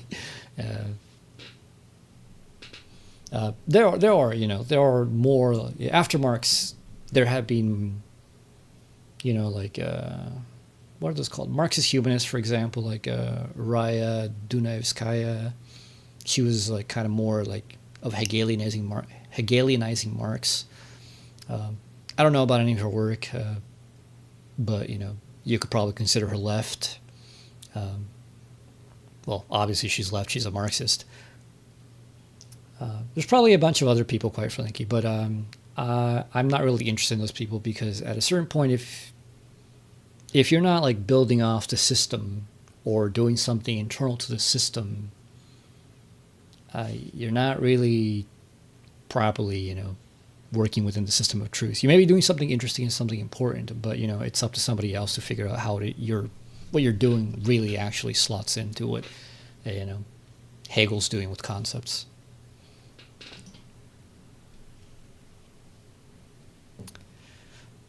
Arnold Ruge had his own encyclopedia. Huh, did not know. Well, I'm wrong then. It's not something I particularly am interested in, so I have not looked into it deeply. All I know is that it's highly misrepresented, though, probably on both sides. Although one side is like the main one who makes noise about that.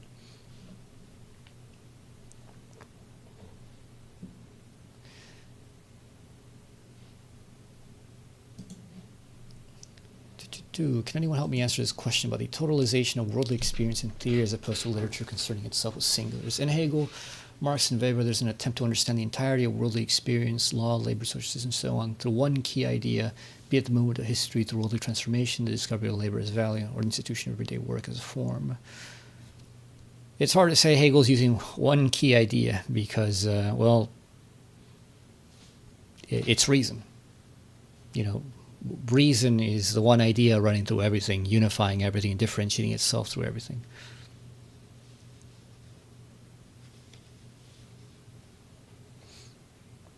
So Hegel's a bad example. Hegel even goes out of his way to say, look, the philosophical understanding of things is not necessarily the most important. Hegel told students who were caught up in his system and loves his lectures and oh, what do you think about me doing a PhD in philosophy? And he'd tell them what, are you crazy? Come on, you gotta have better things to do in your life than philosophy. Be a teacher or history. Go do some law, do something practical, and leave philosophy for this side. You can do philosophy in your off time. Be a member of the community. Unless people really, really were adamant, he'd be all right, go ahead and do it. I'll vouch for you, but it's not the best thing to do. Hegel was not a guy who thought that theory was everything. And in fact, his theory is the theory of the living activity. If people don't actually live, there's nothing to theorize, ideally, the one who does is the one who should theorize about his own doing. That doesn't happen most of the time, though.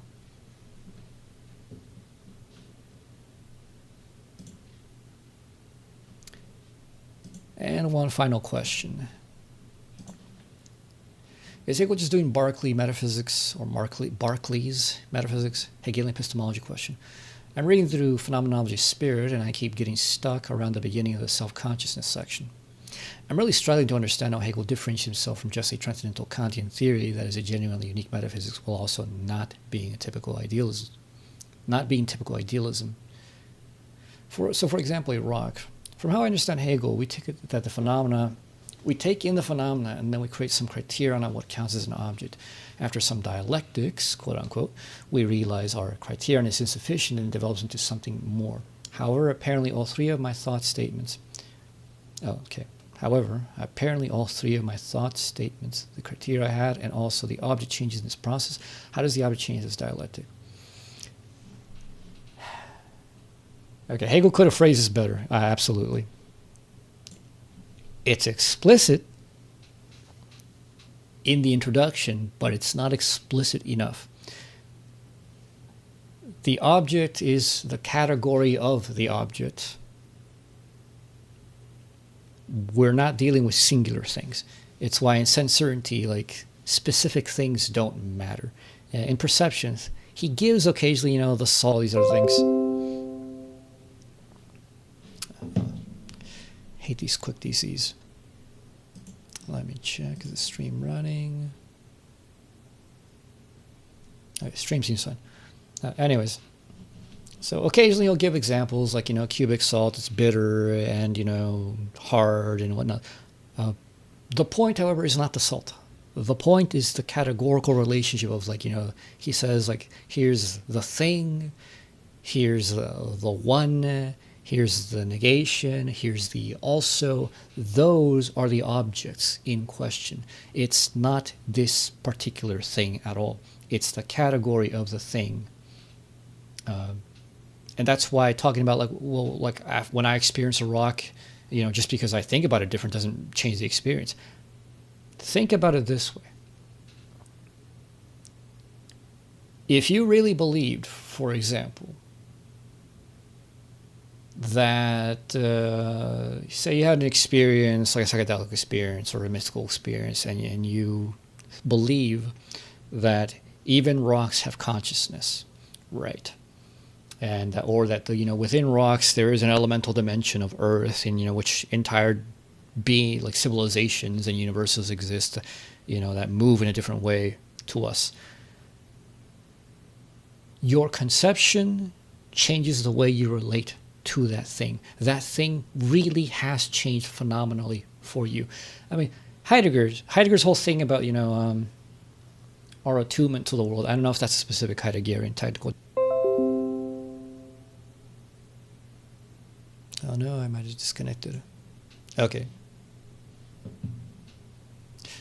Sorry about the internet issues. I'll have to get something done. Next, I'm going to order a cable next time, whatever that is. I'll get that done. Anyway, so Heidegger's whole point is, if we view, when our view of the world changes, something like the mechanical capitalistic worldview, all of nature and all the world becomes a standing reserve, just a thing waiting to be used for whatever purposes I have. The world has changed. The world of a religious person and an animist who believes there's spirits and everything actually really does look different, because your looking is not just a physical looking, it's a spiritual looking, it's a mental looking. You are not a dumb animal. You are a human being. You have a view, you have an understanding of what an object is, what it is to be that object, what it is to relate to that object, what you should do with that object, what you can do with that object, what is proper. You know? So if your conception of the object changes, the object truly, literally does change.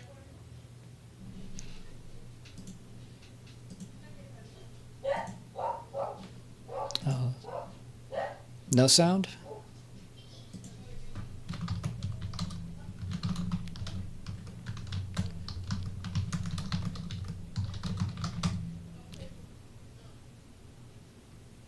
Testing, testing. Let me check on my phone.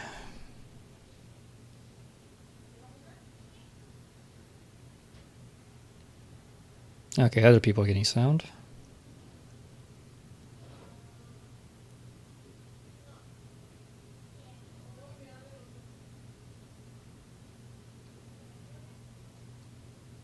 Okay, sound is fine. All right. So you get my point, though, right? That like when your conception of things change, the way they phenomenally appear does in fact change, because we don't just see physically, we see mentally as well. A good example is noise. Let me. Sorry, I keep getting these mini DCs. Don't know why, but anyways, let me show you YouTube. Visual noise.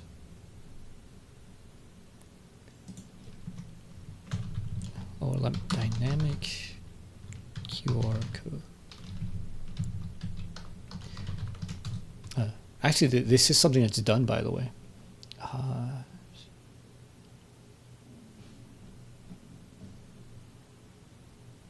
There is something that was done recently. I saw a video in which somebody turned, I forget what it is, a video into a QR code. And then they scanned those QR codes really fast, in sequence. Like they played it as a video. And they had a phone decode it. And it transferred the file completely. It was terrible bit rate, but not bit rate. It's terrible, transfer speed. It was only like a few kilobytes, per second. But they transferred like a 20 megabyte video, successfully. Let me just put some noise. TV noise. Something like this. So to you and me, something like this may seem like nothing, right? It's just meaningless. But suppose that this was just a rapid sequence of very complex QR codes.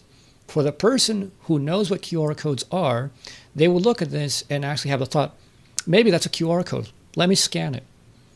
For them, this object is phenomenally different than for you and me.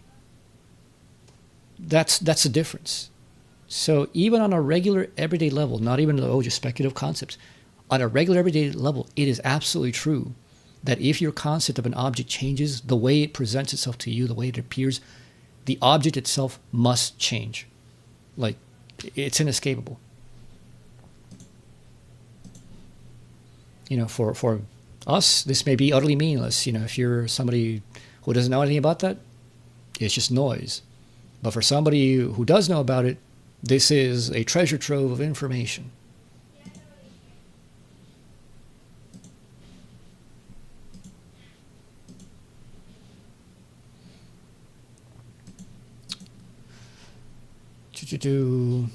Okay, so I'm starting to see how this avoids a Berkeley-style idealism. If a rock has no self-differentiativity from its own side, and its rational structure only becomes explicit through our own knowing it, what does it actually mean for the concept to be really there in the rock independently of mind?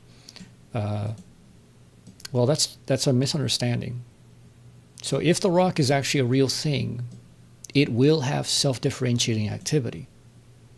The problem is that so long as you're in the form of consciousness, according to Hegel, you are the one projecting onto the rock. You haven't let the rock disclose itself as a rock to you. So this just seems like idealism with extra steps. Either we are conjuring the rock with all its relations, Berkeley idealism. Berkeley doesn't say that we conjure a rock. Or we're just changing the language we use to describe a noumena to being unknowable to its nothing but its relations, Kantian transcendental. No, it's neither. I mean, one, that's not Berkeley, and changing the language we use to describe the noumena, I don't think Kant would say that either. It's just a misunderstanding. Like, look, unfortunately, Berkeley is like severely misrepresented and misunderstood because nobody reads Berkeley, including me. One day I'll give him a chance, or at least I'll read a book about him. Well, I do have a book about him, but I started listening to it in audiobook, and I realized I can't listen to it as audiobook. You know, it's too much density going on for me to like pay attention. I got to read it. But even the bad caricature of Berkeley, Hegel's not doing that. It's very clear. Hegel's not a phenomenalist. He doesn't say things exist because we subjectively perceive them. The mind that Hegel's talking about, the phenomenology of spirit, the consciousness, the spirit is the spirit, and the spirit is not just consciousness. It's basically the transcendental mind of God, let's say. And transcendental is not the proper thing. Transcendent is also not proper. God is everything. Spirit is everything, all right? And the Hegelian epistemology question, like again, insofar as we have a concept of an object, the ontology, what I believe a thing is dictates how I will know it. And what I believe, or how I believe I can know, dictates what I believe I can see.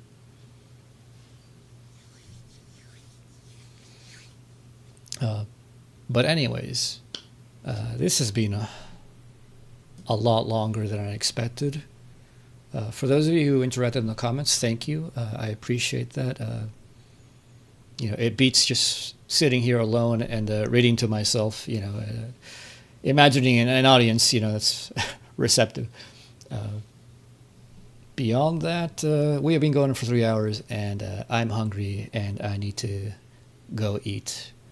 And I also need to wake up in about 5 hours or so. I got to go somewhere to get something very, very early. Like 2 a.m. early. But anyways, this actually worked out better than I thought it would. Just on the matter of like, you know, stuff to comment on and the interactivity. I've had this video on my mind, or this stream on my mind, for like a year now, and every time I thought I'd do it, I just, for whatever reason, ended up like deciding not to. Let me know if you guys want me to do another one some other time. Put it in the comments. Every time I forget, man, hit that like. It really helps. If you're not subscribed to my channel, this is what I do. You know, I don't think you get much commentary of this level anywhere else. I don't know anybody else who actually goes into the depths that I do with many things. Obviously, I'm the only Hegel guy who like goes into this depth. But even in philosophy in general, like most of the commentaries, like, oh, let's go look at the top 10 questions on Reddit, and you know, like, superficial stuff. You know, like child's play, philosophy 101. Occasionally, you know, you get the people who've been there for like a decade now, and they're kind of waking up. You know, what's that guy? What's that atheist guy? Oh my God. He's very popular. He's got like the 1 million followers. He's an atheist, but he's kind of charitable to like theists. He's British. He's got a mustache, you know, black hair, short. What's his name? I forget what a popular name he went by before. But anyway, that guy, he surprised me. Like, you know, a couple of weeks ago, he put out a video in which he mentioned something that for people like him, it's just like, God, I can't see my face in this thing. It's the the camera's mirrored, which was pretty elevated for what he usually talks about, and like he was actually aware of this epistemic ontological circularity, and I was like, wow, that's amazing. Yeah, Alex O'Connor, that's who. Yeah, he put out a video like a couple of weeks ago on something, and he mentioned the epistemology, ontology, recursion, the fact that like every epistemology builds upon an ontology, and even if you reverse it, it's the same thing. They're parasitic on each other. That honestly like surprised me pleasantly. Like it's almost unthinkable that these guys would ever even realize that. So they've made it. Maybe they've been interacting with some high up people like in the background, which they probably do. I mean, these guys are pretty famous. They do talk to a lot of people. So I don't know if they've talked to somebody recently who was aware of that issue, but thank God. Anyways, that's all for me. See you around.